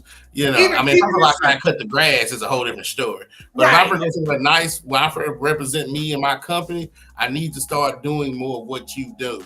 Because that, you're right, that is showing people that you are maturing. You're not out here just wearing jerseys all day, every day. You are maturing and you're able to be a chameleon. You know, if I'm around these type of people, I can dress and talk like them. If I'm in the hood, I can dress and talk like them. And like you said, when we grow mentally and spiritually, everybody who hates you or don't want to grow, they fall off. Yeah. Because I ask God every day. I don't care if it's family, friends, loved ones. If they do not bring joy and peace in my life, let them go. I can go talking to people, bro. Because I can't do it no more. Life is too short to be around anybody that's negative like that. Right. You're right. And that's why I said, man, you know, I always say less is more. Sometimes you don't need a whole bunch of people around you. Less is more. Less people I started having around me, the more focused I became, the more I started accumulating. You know what I'm saying? The more success, everything, man. Everything. So, less is more, and all you need is the right people. You don't need a whole bunch of people. You just need the right people in your life. Right people, man. Amen. Amen. And the way you feel about yourself, the way you dress, the way you carry yourself, them people will come to you. You might not have a dime in your bank account, but if you dress like Damo's dressing, got a nice suitcase walking around, and you carry yourself like professional, they coming. They don't need to know what you were. They just need to know what is it that you do. And Damo be like, this is what I offer. This is what I can do for you and your company. Okay, how much do I owe you, Damo, for the check? You see what I'm saying? You know the funny part, Sky? You know what's even funnier? What's that? What I've learned? Because I'm going to move on, y'all, but I just want to say this. Since I've been dressing up like this, right? Not only do I it helps with my self-esteem. Because you get compliments. Men, women, all ages, all races, first and foremost. But second of all, I don't think we think about this. In our community, we don't think about this. Man, if I get pulled over by the cops and I'm dressed like this, they don't know if I'm a pastor. They don't know if I'm a lawyer. Right? Right. So they're going to tread lightly because they don't know what I do for a living. Because it's not normal or common for even men our age to dress like this. So guess who I'm not worried about when they pull me over? Gotcha. People say, what do you do? Man, you look nice. What do you do for a living? That let me know right there. None of your business. I'll never tell. if they ask me, I'm like, I'm a consultant. Here's my business card. Well, what do you consult on? Anything, finances, marriages. What do you need to know? You know what I'm saying? I just say I'm a professional. I just say I'm a Absolutely, professional businessman, and Absolutely. I leave it at that. And that's how I keep want. guessing. Because people, they always say don't judge a book by its cover. Bullshit. When you look at an album, when we used to look at albums, we would look on albums based on what? If we didn't know the artist, what was the first thing that drew our eyes, Sky? Cover, because it's presentation. There it is. The same, ladies, the same way with y'all with books. Y'all see a book, y'all don't know the writer, but if the cover looks good enough, you know what I'm saying? Or if it looks interesting, y'all pick it up. You're right. You'll pick it up and you'll be like, man, this looks interesting. Let me look into this. So I don't want to go ahead and, man, I want to keep it moving. Man, we gonna get into this, Sky. Sky, you sent me this. I thought I've seen this before, but I may have overlooked it. Man, actually, I'm gonna play a song first, but when we come back, a hormonal birth control gel for men. Is that a game changer? Me and Sky gonna talk about it, man. If y'all can, make sure y'all share this live. This show is about to get a little bit more interesting. So I like Dominique J. I know I play a lot of Dominique J. Shout out to you, Dominique J. I don't know if you're watching right now, but I and my wife, we love your song. So I'm gonna play Dominique J. and we're gonna be right back. If y'all can, share the live, man.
Attentively, tenderly to me. I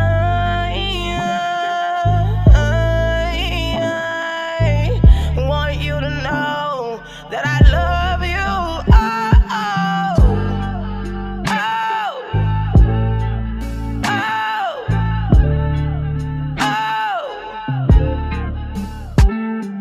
You love it when I take it there. Love it when you pull my hair. You love it when I take it slow and drop it down low. You're so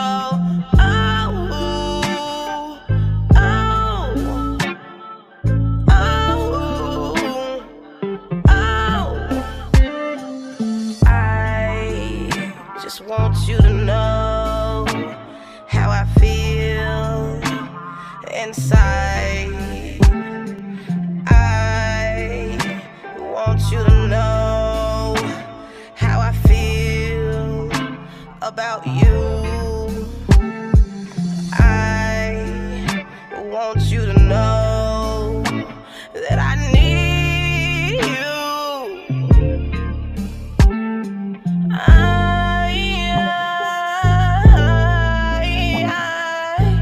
Want you to know that I feel you.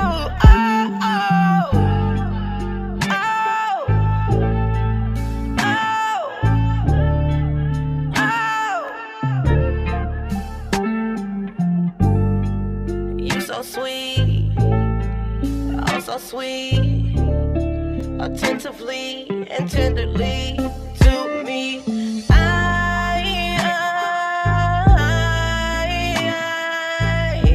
want you to know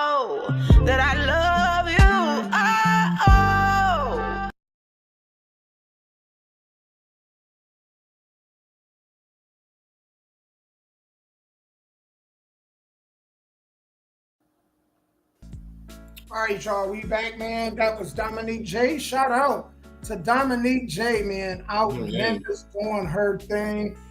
Interview her on the show, and man, that was a fun interview. I gotta resize this. My computer I need to resize this because I want to get to this, man. I thought this was funny. And I was happy to see it, nonetheless. I'm gonna tell y'all, man, when you sent me this guy, I know they've been working on this for a couple years, but I'm very intrigued. Without further ado, hold on. I found a video on it some years back, but this dude was talking about it, so I'm gonna play what you. I think you sent me this guy.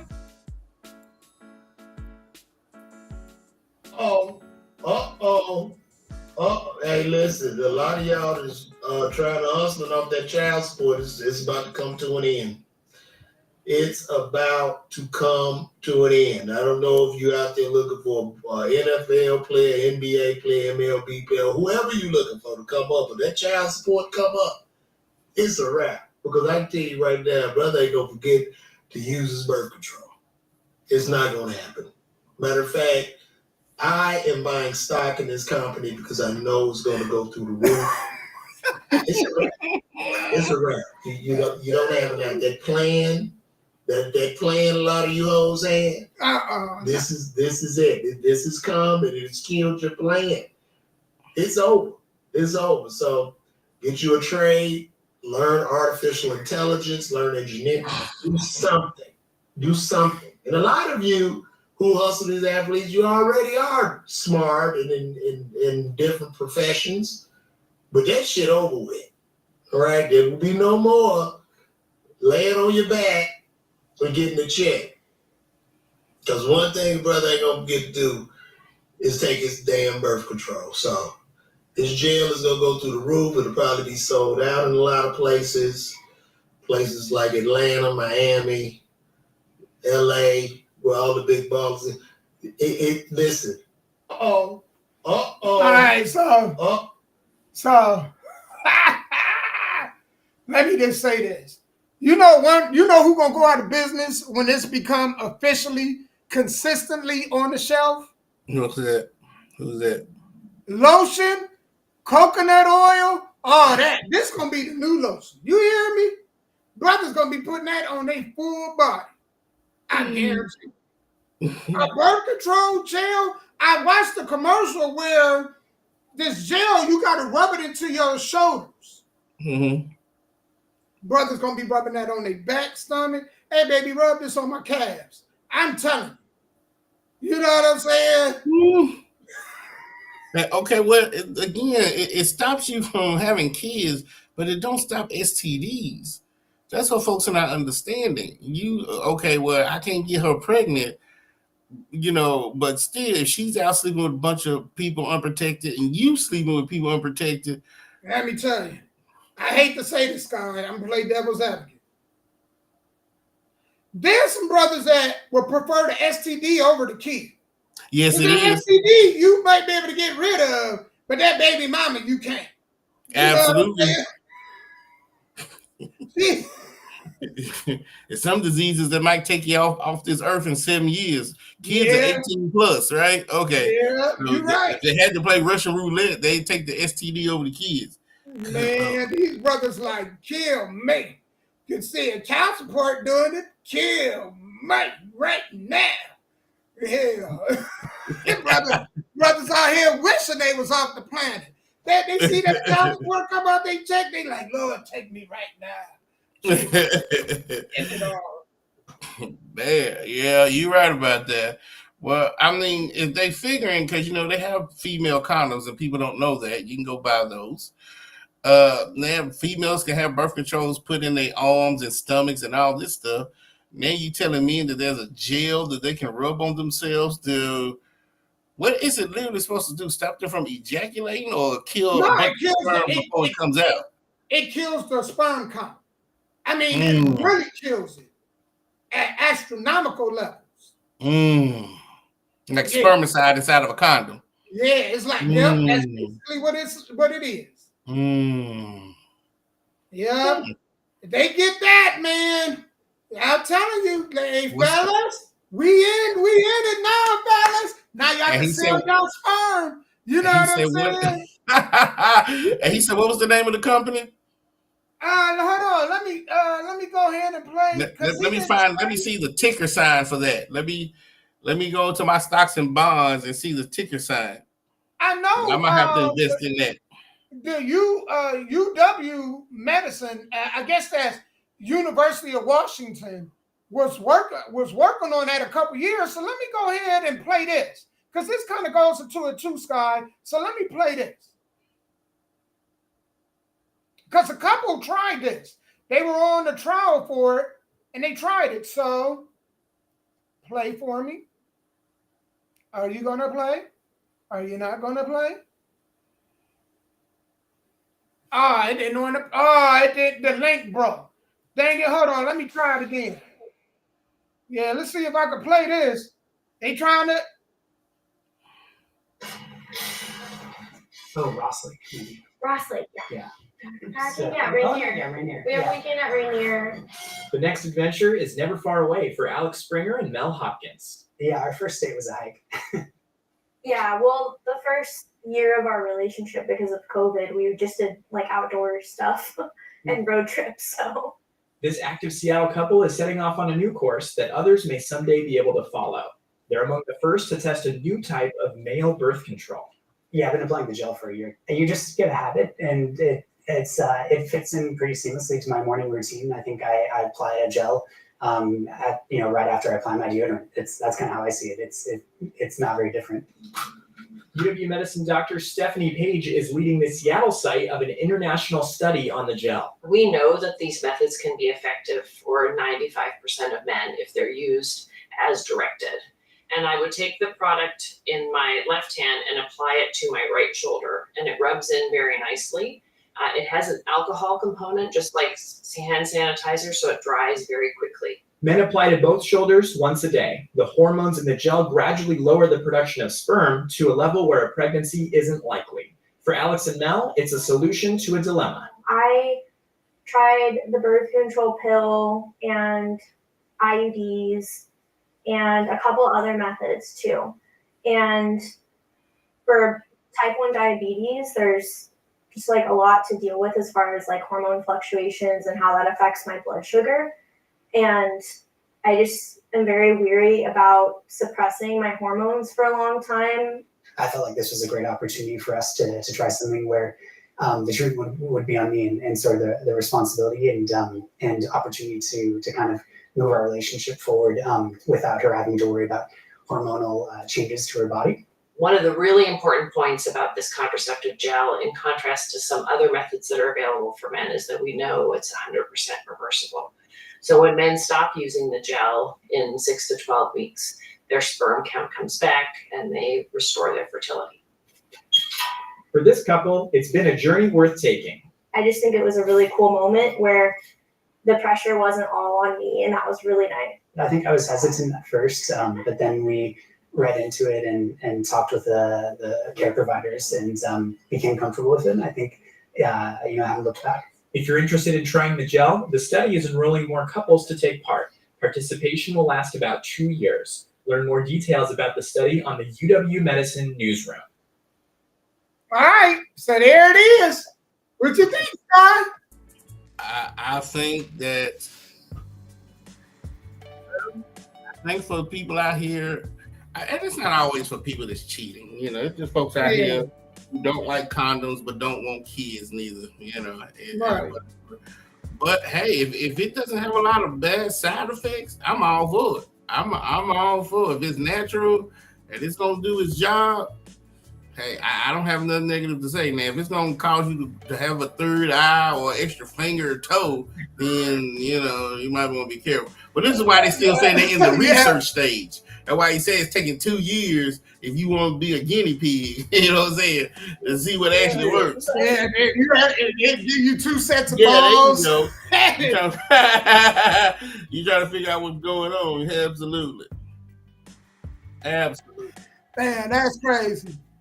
But hey, man, I think that's good. About time, man. About time they start working on something, man, for the fellas. You know what I'm saying? Because ladies, y'all got all kind of stuff, and for whatever reason, man, it just make me mad or whatever, y'all. I don't know. But man, it's about time they work for something for us. You know, let us have some side effects. Hell, you know what I'm saying? Let us take on some side effects. Because ain't nothing worse than the side effect of a kid that you ain't want. And child support, that's the worst side effect you could have. Amen. Shit, ask Tyrese. Ask Tyrese what he feel about that. You know what I'm saying? He'll tell you. Man, y'all, we gonna get into this guy. I gotta read this. This shit was just hilarious. This chick messed up. I don't know what the hell she was thinking, but I was like, man, nah. All right, hold on.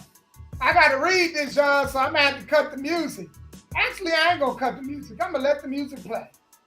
So this says, imagine this. Now, what this is, hold on, let me go and find the story on here. Let me go ahead, because I was like, this funny. All right, so this woman, her husband saw her text messages to her ex, but y'all won't believe what she texted. So here's the story. Imagine this. Imagine being 8 months pregnant, and the night before your doctor's appointment, your husband takes you out on a nice date. A real fancy restaurant. Got your favorite flowers, a necklace, and a new charm bracelet. Comfy new slippers, perfume, etc. The very next morning, 30 minutes before your appointment time. Now here's the backstory. She met this man a few years ago, and off rip, he treated her like a queen.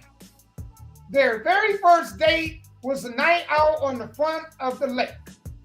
He was everything she wanted her ex to be. She always acknowledged her appreciation for him and everything he has done.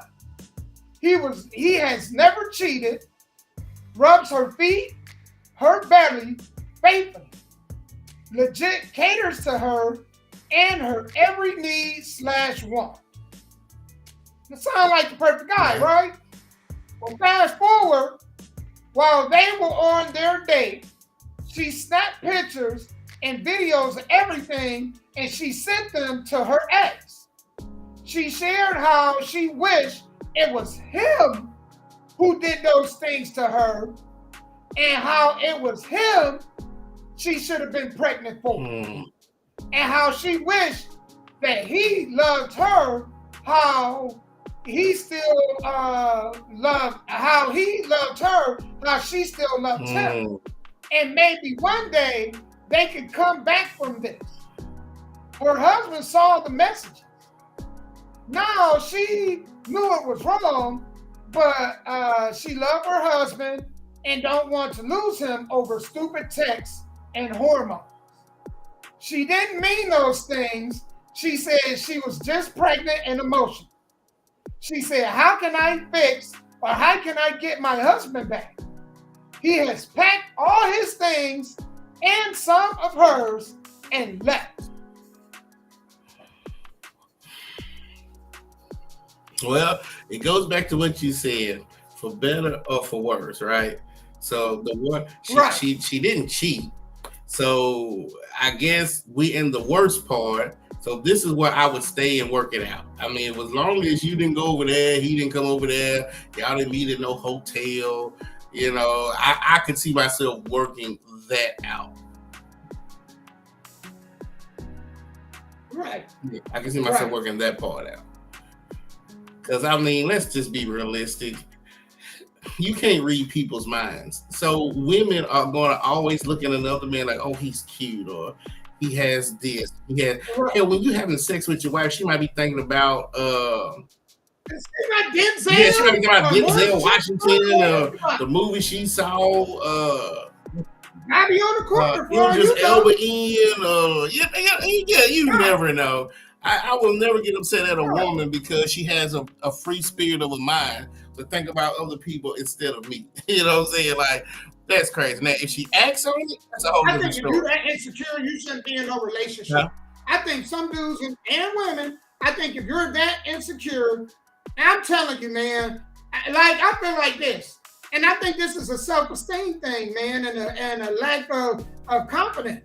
I feel like you should always feel like you the shit. Now, you may not be the shit, but you gotta work to feel like you the shit. If you think you are the person who you think you are, why would you be concerned with somebody else's behavior? Right. They ain't got nothing to do with you. That don't change who you are. That's them. Absolutely. You know what I'm saying? It don't change the kind of person you are. That's why I say I don't get caught up in those things, Right. Sky. I just don't. If somebody, man, no, if my wife feel like you disrespecting her, of course it's my job to say something. But, you know, if she pretty, she, of course, dude's supposed to come holler at her. You know what I'm saying? The one thing they let me know is, damn, I still got a sexy ass wife. You know what I'm saying? And nobody was hollering at her and when they saw her or something. You know? Yeah, absolutely. Absolutely. I understand. And Naj, I'm understanding what you're saying too. I'm reading his what he's saying. I don't know. It's stop from hurting myself from getting a woman pregnant. I want a child if I want to be on child support. So I guess a lot of people they want the responsibility, but they don't want to take care of the responsibility. I guess that makes sense. You know, having a baby is the easy part. Taking care of it is the hard part. You know, I think if I can't do that, I've said this to people. They've heard me say this before. Sky, I think you heard me say this. If I couldn't tuck my kids in, if I couldn't be in part of my kids' life, it would drive me nuts.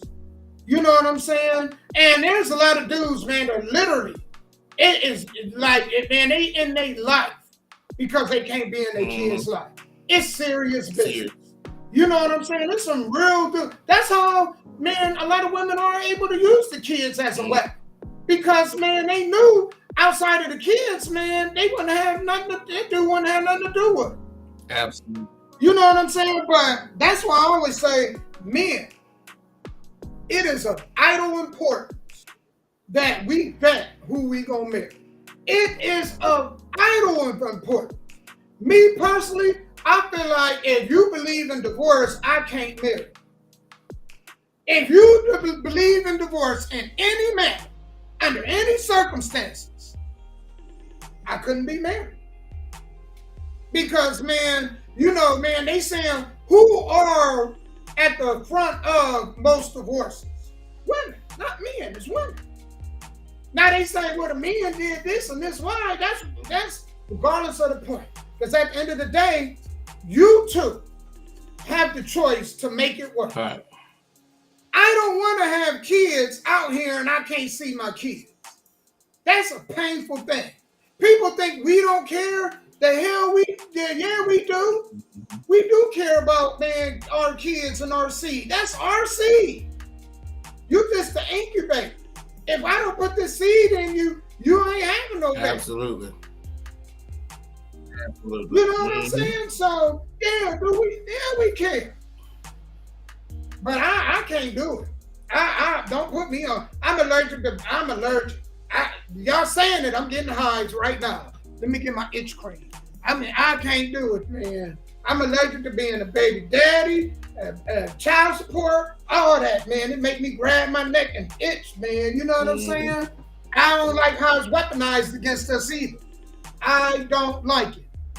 I think that I wish one of these candidates or somebody in public office would change the rules as far as child support and visitation rights and who get custody of the kids and all that. I don't like it how it's being weaponized.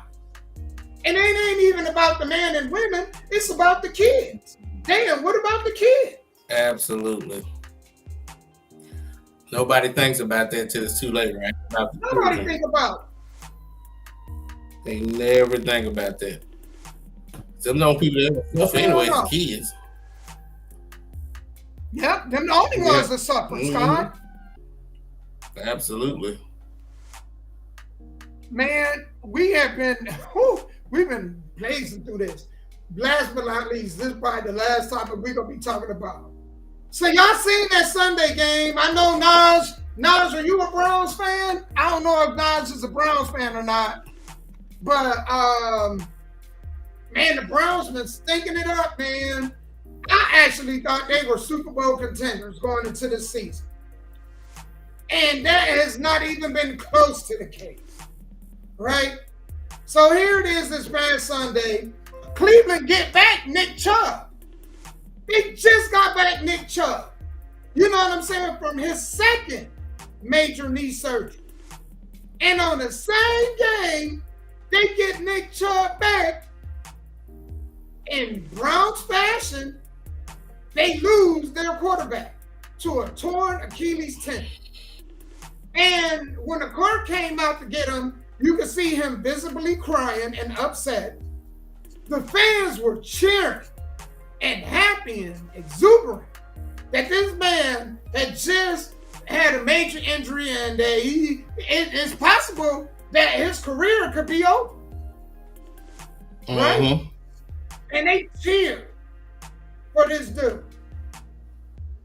Guy, I wanted to say this, man, because you know, I know you're passionate about sports like I'm passionate about sports. I know you are a diehard Denver fan to the core. You know what I'm saying? Anybody that knows Sky? No. If you really know Sky, you know Sky is a diehard Bronco fan. But man, the cheer of players, like it's just a sport. I know I got my everyday life. Sports is just entertainment. It's to get me away from the everyday life, right?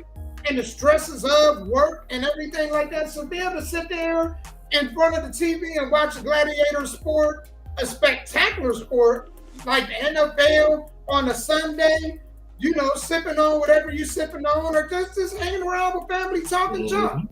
It's a great thing, right? But never would I see myself cheering on somebody being hurt and their livelihood being affected. Now, in Deshaun Watson's case, as you stated earlier, Sky, he ain't got to worry about that. Why? Because he got guaranteed money. Absolutely. And regardless, he gonna get his money. Absolutely. But the fans, man, to cheer him on, like that is not our money. I didn't spend $230 million on him. I did. So why would I be upset, man, that the franchise spent that kind of money on? It ain't my money. Now, if it's my money, I feel a certain kind of way. But man, at Cleveland, y'all is trash, man. You know what I'm saying? It goes to show you that, man, society is bleeding into sports, right? Sports is just a subsidiary of society. People are upset because you do have these type of folks that will never have to worry about money or money problems, not problems, but money problems for a long time or for the rest of their life. While the average person is working 3 jobs, still broke and struggling, yet still find time to go buy Cleveland Brown jerseys, still find time to go buy tickets. So who they bought? So who's the reason why these dudes got these contracts that they got? Because if we never paid attention to it, where would the money come from? Absolutely. So now you're talking about a double-edged sword. You want your team to win, but yet you upset about how much money these players are asking to win. These players are asking for millions of dollars to make you feel good, right? So let's just take a typical day. Let's say we had a Browns game. They beat Kansas City just in a regular season game. We go home Sunday night feeling great. What the hell is it got to do for me Monday morning when I still got to go to a job that I hate? Still got to take care of people I don't like. Still got neighbors that don't want to cut their grass. Like you said, it's a 3-hour escape like professional wrestling is, right? But at the end of the day, if your real life sucks, there's nothing football, wrestling, basketball can do for you. And that's what you saw At the end of the day, Sunday when he hurt himself. You're now seeing what we're going through in real life spilling over into us being fans. Like, yeah, thank God that somebody like him is feeling the pain physically that we're feeling emotionally because he's out here getting money that he don't deserve to get. And I'm working 3 jobs at the dock, killing myself every day. You know what, trying Scott? to I'm glad you made that point. I'm glad you made that point, Scott, because it made me think about this. Maybe and this is the funny part, those who are the poorest should be less focused on the sport than anybody. If you're struggling in life, and you gotta have 3 or 4 jobs just to make it, you don't have time to be caught up in the NFL. Shouldn't you be worried about other priorities? Shouldn't you be concerned with other stuff in life? Like it. If your life is that bad, that sports have that kind of emotional effect on you? Look, I've seen people struggle and they'll spend money on beer and cigarettes before they spend it on medicine that they need to survive. Right. Think about that one. You know what I'm saying? You need this medicine to live, but you're going to take your last $10 to $15 to buy beer and cigarettes. So them are the ones who's taking their last money instead of putting it into a CD account in a bank, drawing 5 or 6% and a yield, will go and spend $200 on a ticket to cheer Deshaun Watson for breaking his leg. Breaking his knee. Sorry, ripping his knee. Yeah. Man, or put it better than this, Scott. We'll see people that go and buy lottery tickets and don't have life insurance. You buy lottery tickets every day and you should at least have a $500,000 life insurance. Absolutely. Not only you, but then your family too. Absolutely. And y'all talking about I love my family. Man, well damn, do you got any life insurance policies with them on it? You play the lottery, you buy a 12-pack or 24-pack of beer every week to go watch these games. And these players that you complain about, oh, they spoiled, they rich. Well, you are richer. You're the one that watch TV. Them commercials, guess what? When you watch them commercials, guess why companies pay television markets to play them commercials? For your viewership. Absolutely. So when you watch it, you're paying them. Absolutely. That you forget of. I mean, the top 2 companies that spend the most is Doritos and Pepsi. The most every year, but they make the most money because they're always in your face. Right, you're right. It was his Achilles. Yeah, you can see it. Yeah, and it's crazy because he really didn't get touched. He just planted that foot the wrong way. I played football. You got those cleats, you got the grass, you got your weight, and you're trying to move from one position to another in seconds, not minutes, but in seconds. And sometimes all it takes is a small muscle or a big muscle to say, you know what, I'm tired. And it don't work. Then guess what? Something snaps or breaks. He made a comment. You know the irony of it? The week before, he made a comment to say, because they were talking about design run plays for him, and he was like, I'm not that style of quarterback. Absolutely. I'm not comfortable in that. He said that the week prior to. And then the following week, this happened. Absolutely. So, the coach, if he don't turn this around, he earned himself unemployment. I mean, he going to be paid unemployed, but he earned himself unemployment. Absolutely. Absolutely. And so I don't think the people who cheered, because everybody didn't cheer, but the people who cheered or thought it was cute, what did you expect next? Because who's the backup quarterback for Deshaun? Shoot. Might as well go get Tim Couch. Not Tim Couch. Oh, no, you went back. Not Tim Couch. Hey, if you want to go back, we can go to Bernie Kosar now because he played for the Browns. There we go. You know what I'm saying? Go back and get. Brian Sutton. Because right now, y'all ain't got no quarterback. Y'all ruined Baker Mayfield. You know what I'm saying? Like everybody that go on the Browns, they ruined. They ruined every quarterback they get. You know what I'm saying? If they was to get Patrick Mahomes, they ruined him too.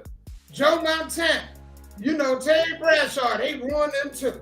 The Browns is this: if you want to ruin yourself as a quarterback, get drafted by the Browns. That's all you got to do. Absolutely. You know what I'm saying? And they will do the job. Absolutely. And it's just sad because they always say a fish stinks from his head, right? So that means if the organization is going under, it starts from the top. and it's just Right. the people, the executives, the scouts, whoever is not doing what they're supposed to do to give this coaching staff what they need. I'm just talking about as far as players, what they need to win. And so, and you can't, because now every year you cap strap. Like a lot of the people don't understand, just because you get picked in the lottery don't mean you get signed. Those people that went 3rd round, 4th round, 5th round, 6th round, if the Browns don't have enough money for them, they either gonna be on the practice squad or they send them somewhere else.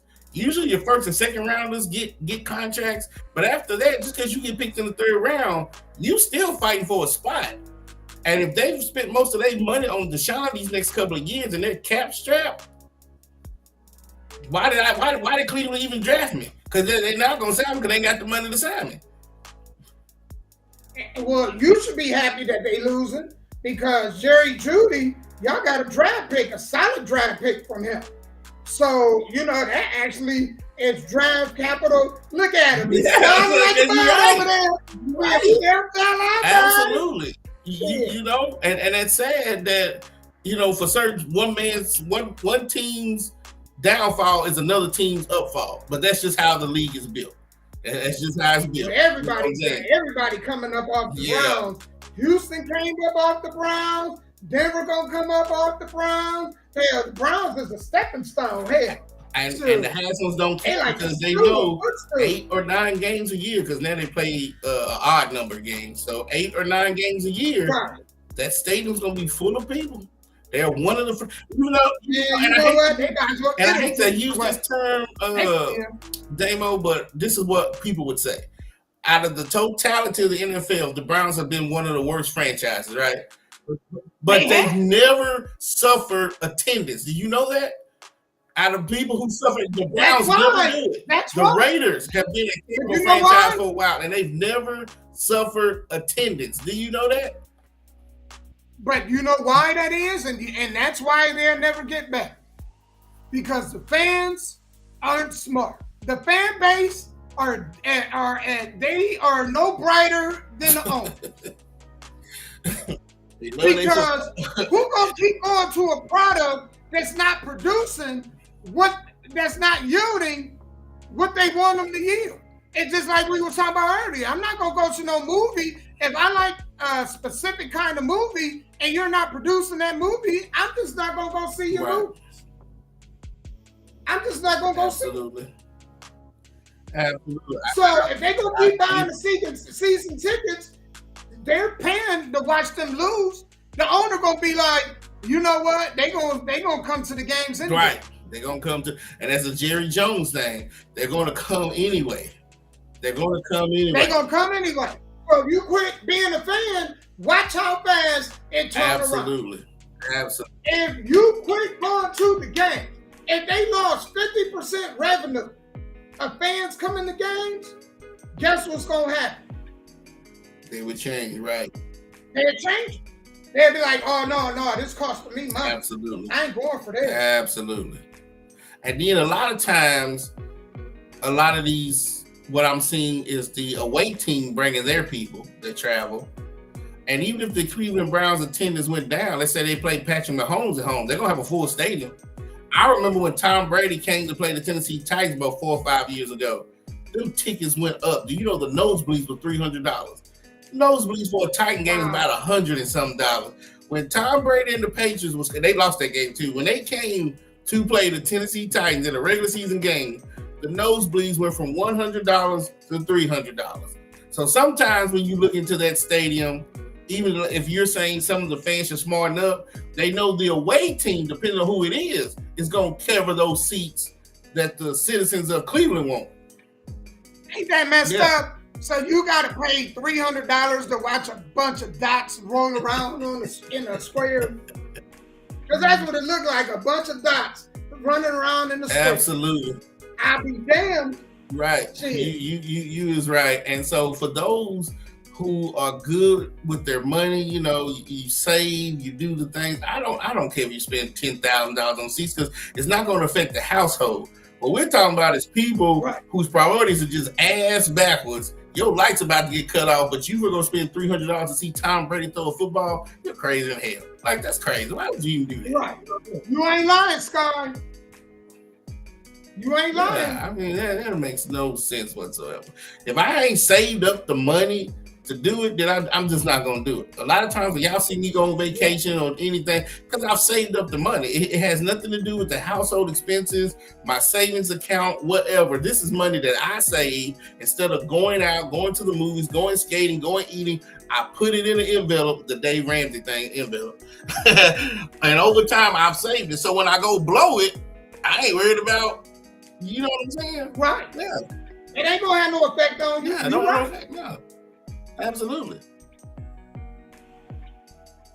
But I believe when Deshaun Watson leaves, I think Cleveland will turn itself around and not ever make that same mistake again. I believe that they will be. No, I don't think they're gonna give nobody else no guarantee But here's contract. But they'll ruin the next quarterback. That's here's the guaranteed. problem with it. To get Deshaun, they gave up too many first and second round draft picks.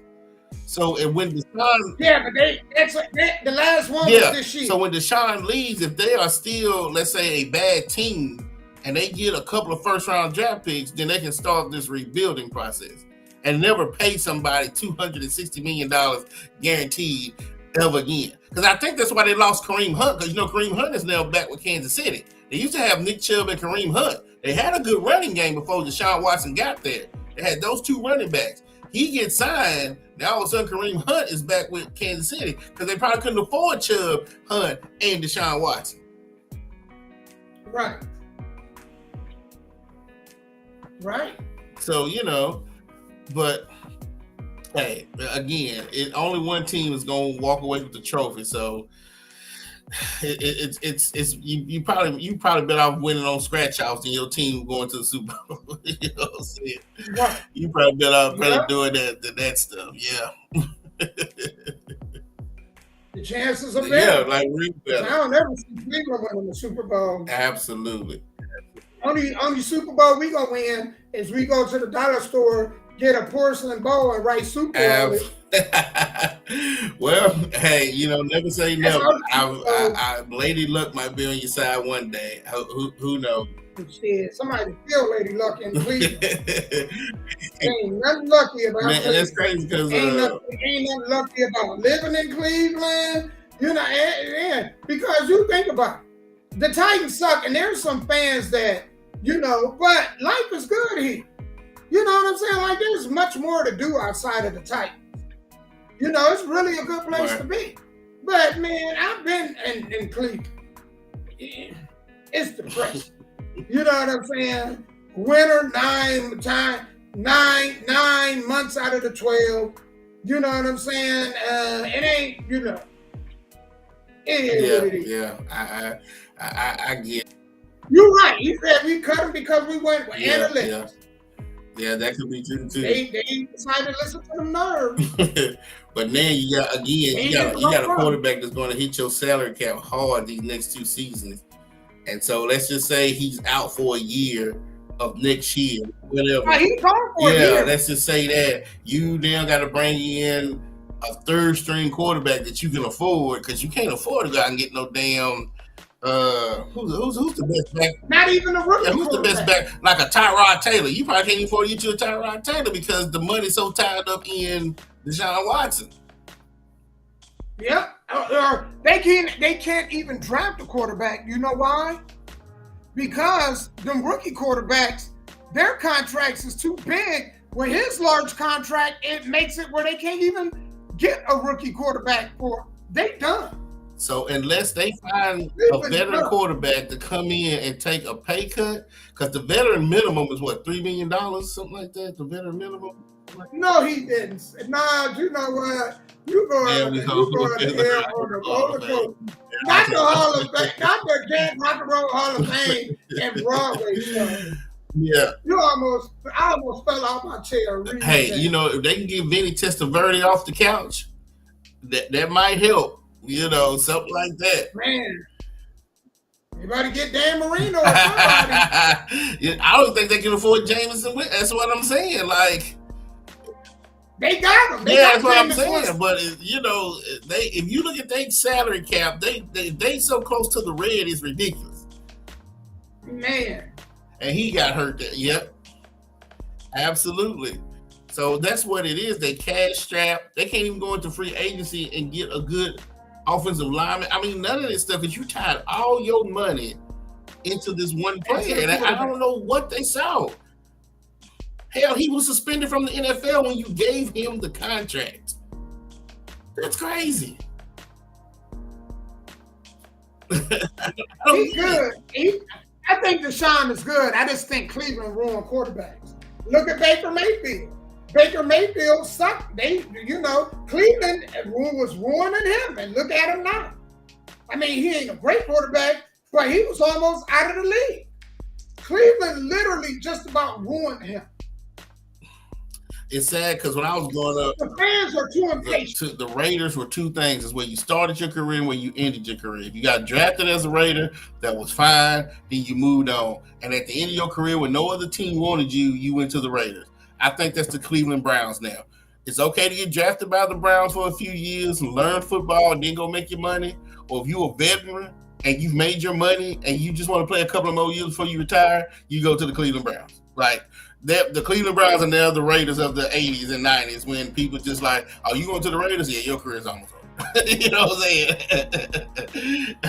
If you get drafted by the Cleveland Browns, do yourself a favor. Jump inside of a toilet, hit the flush button, and hope that it flushes you down. Because you're going down the toilet. I'm just telling you. Because think about it, everybody in that division, man, has had some type of success recently. The Bengals went to the Super Bowl a couple of years ago. The Baltimore Ravens, the AFC Championship. The Browns. Pittsburgh Steelers are always in the playoffs, man. That man has 17 winning seasons. Think about that. Mike Tomlin. The original Browns that won a couple Super Bowls. The original. But these Browns are always at the bottom of that division each and every year. Except for the one time Baker played for y'all, and y'all went to the playoffs. Y'all went to the playoffs at one time when Baker was starting. But I just don't get what the Browns are trying to do in this division.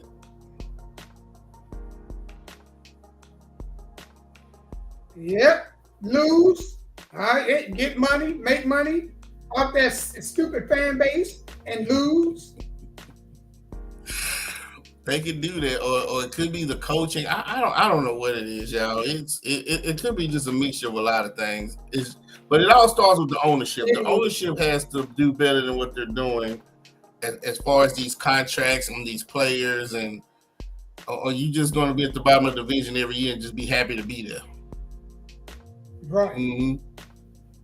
But Kansas City, man, now since they got Kareem Hunt back, that running game looks really much better now. And you just didn't want Kansas City to have that. You wanted Kansas City to be a one-dimensional team. Now if they can throw and run, and then when the play breaks down, Patrick Mahomes can just – did you watch the game? You see how some of them – Let me tell you. I picked up Kareem Hunt. The moment I heard he signed with Kansas City, I picked him up in my fantasy league. So guess what? I got Nick Chubb and Kareem Hunt as my two running backs. Absolutely. That is a great combination. A great combination. I'm hoping that yields me the perfect trifecta. Absolutely. That third trophy in the row. Absolutely.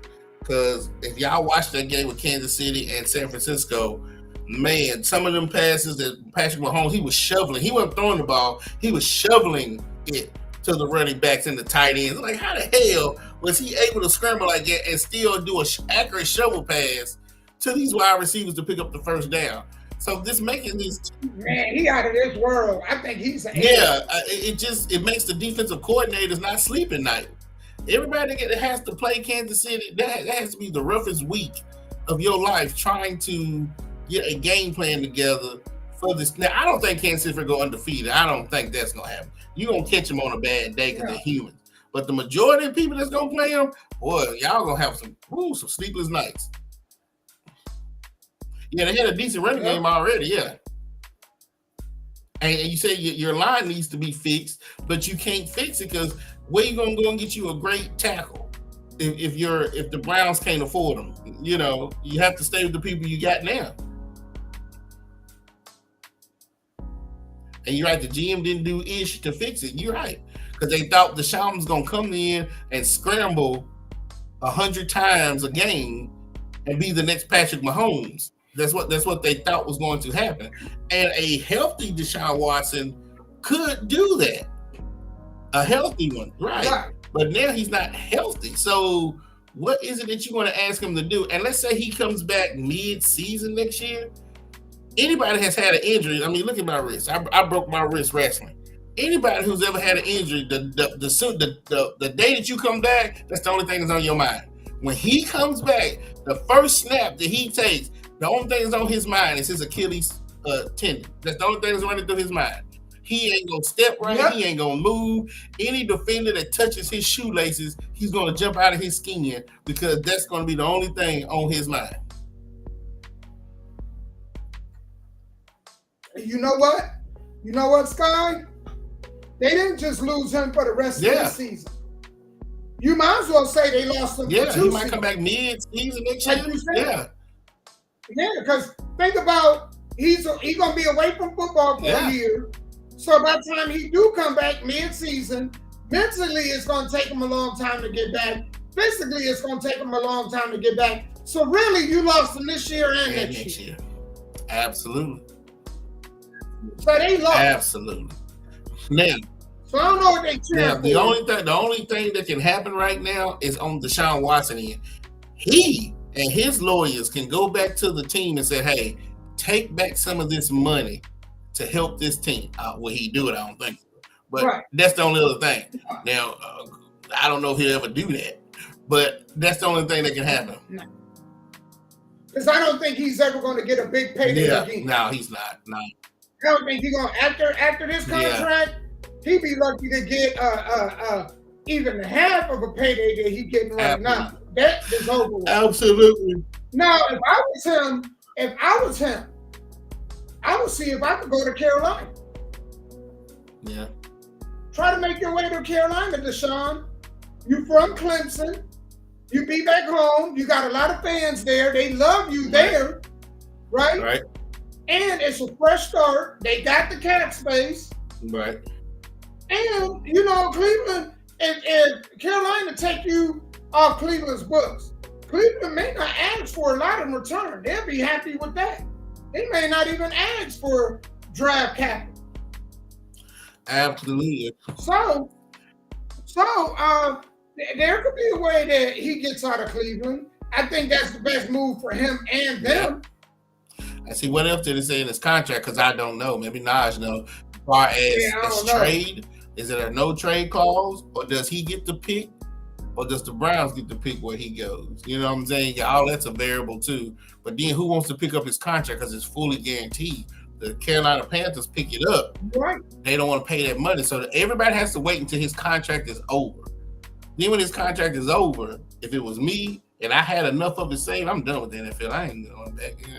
But if he loves to play, then yeah, I can see what you're talking about.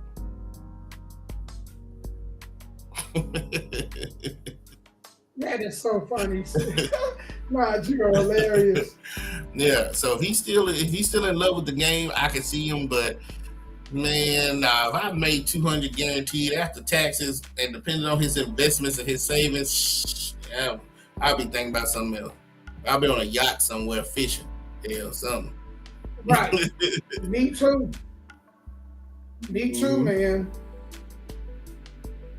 Hey, Sky, do you got so I know last week Deep Link Radio you didn't do.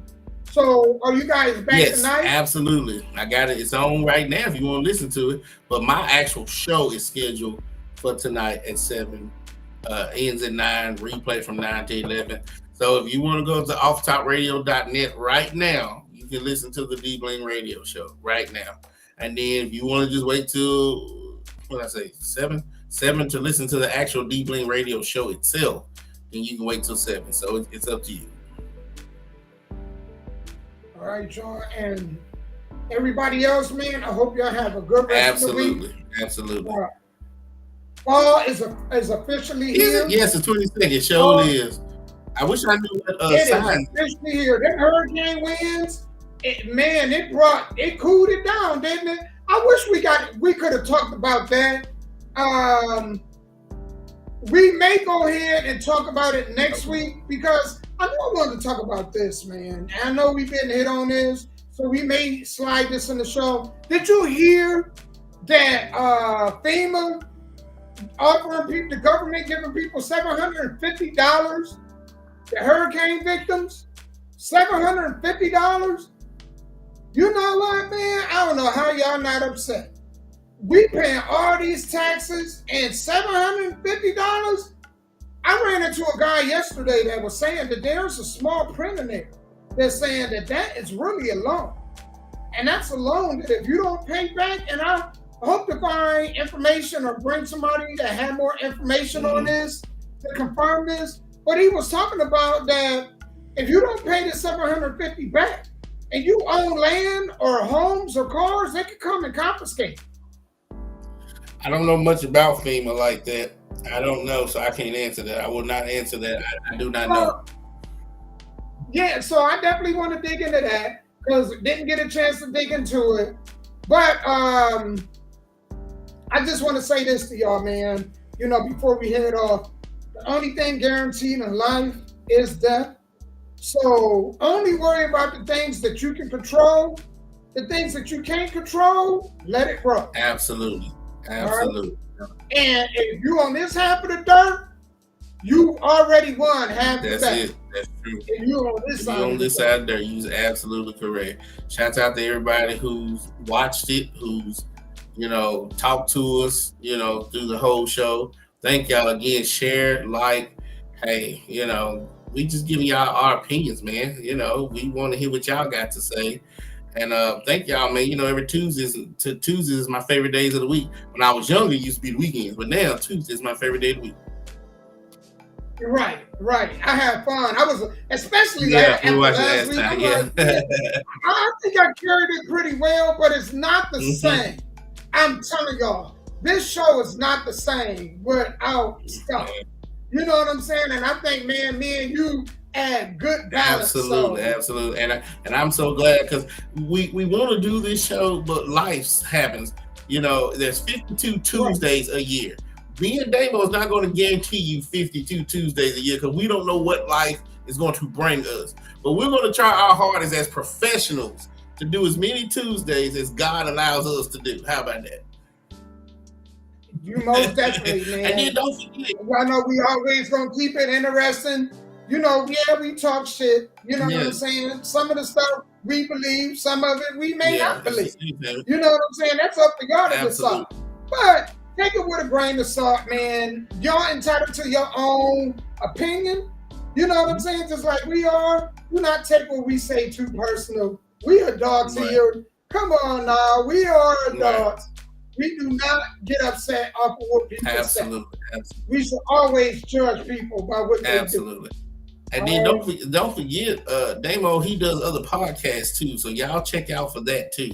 Don't forget his interviews with the artists, and don't forget his other podcasts that he's doing. We 5 weeks away. 5 weeks. Come on now. Man. Well, probably 6. Let me say 6. We're about 6 weeks away.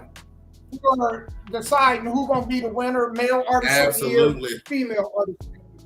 Absolutely. So cannot wait for the first inaugural of that, man. That's going to be so exciting. So exciting. Absolutely. Get your cash outs ready. Because I told them it's real, man. We're going to have some money. We're going to it's going to be some cash winnings along with the trophy. Like I say, I want artists to be rewarded. Yes. You put in the work, somebody should be able to say, especially your peers, should say, hey, good job. Good job. It's okay for fans to say it, but when your peers are telling you good job, that's a great feeling. Right. So, hey, we really appreciate y'all being here with us. Please meet us back next week, same place, same time. For those that missed the show, it will rebroadcast right away on our Facebook pages and on YouTube. I know my YouTube. I don't know, Sky, do your YouTube play right away or do it play like a day later? Mine's do it a day later. I don't even know. Good question. I know it streams live, and then when we turn it off, It might take a minute to upload itself from live. Does that make sense? Hell, I don't know. Yeah. But it's on there. If you go to my YouTube, you'll see all the ones we've done. It's on there. So I don't know if it's 24 hours later, an hour later, 2 hours later. I can't tell you that. Yep, man. So, hey, man, thank y'all for At least being we know here, with Facebook, it's instant. you. When we get off, Facebook is instant. When we get off, man, about less than an hour, it's posted. So I can share it, do whatever. Most definitely, man. Well, hey, Sky, man, brother, you have a good rest of your week. You too. And I will be seeing you Tuesday. Peace and love, y'all. We are out. Y'all be safe.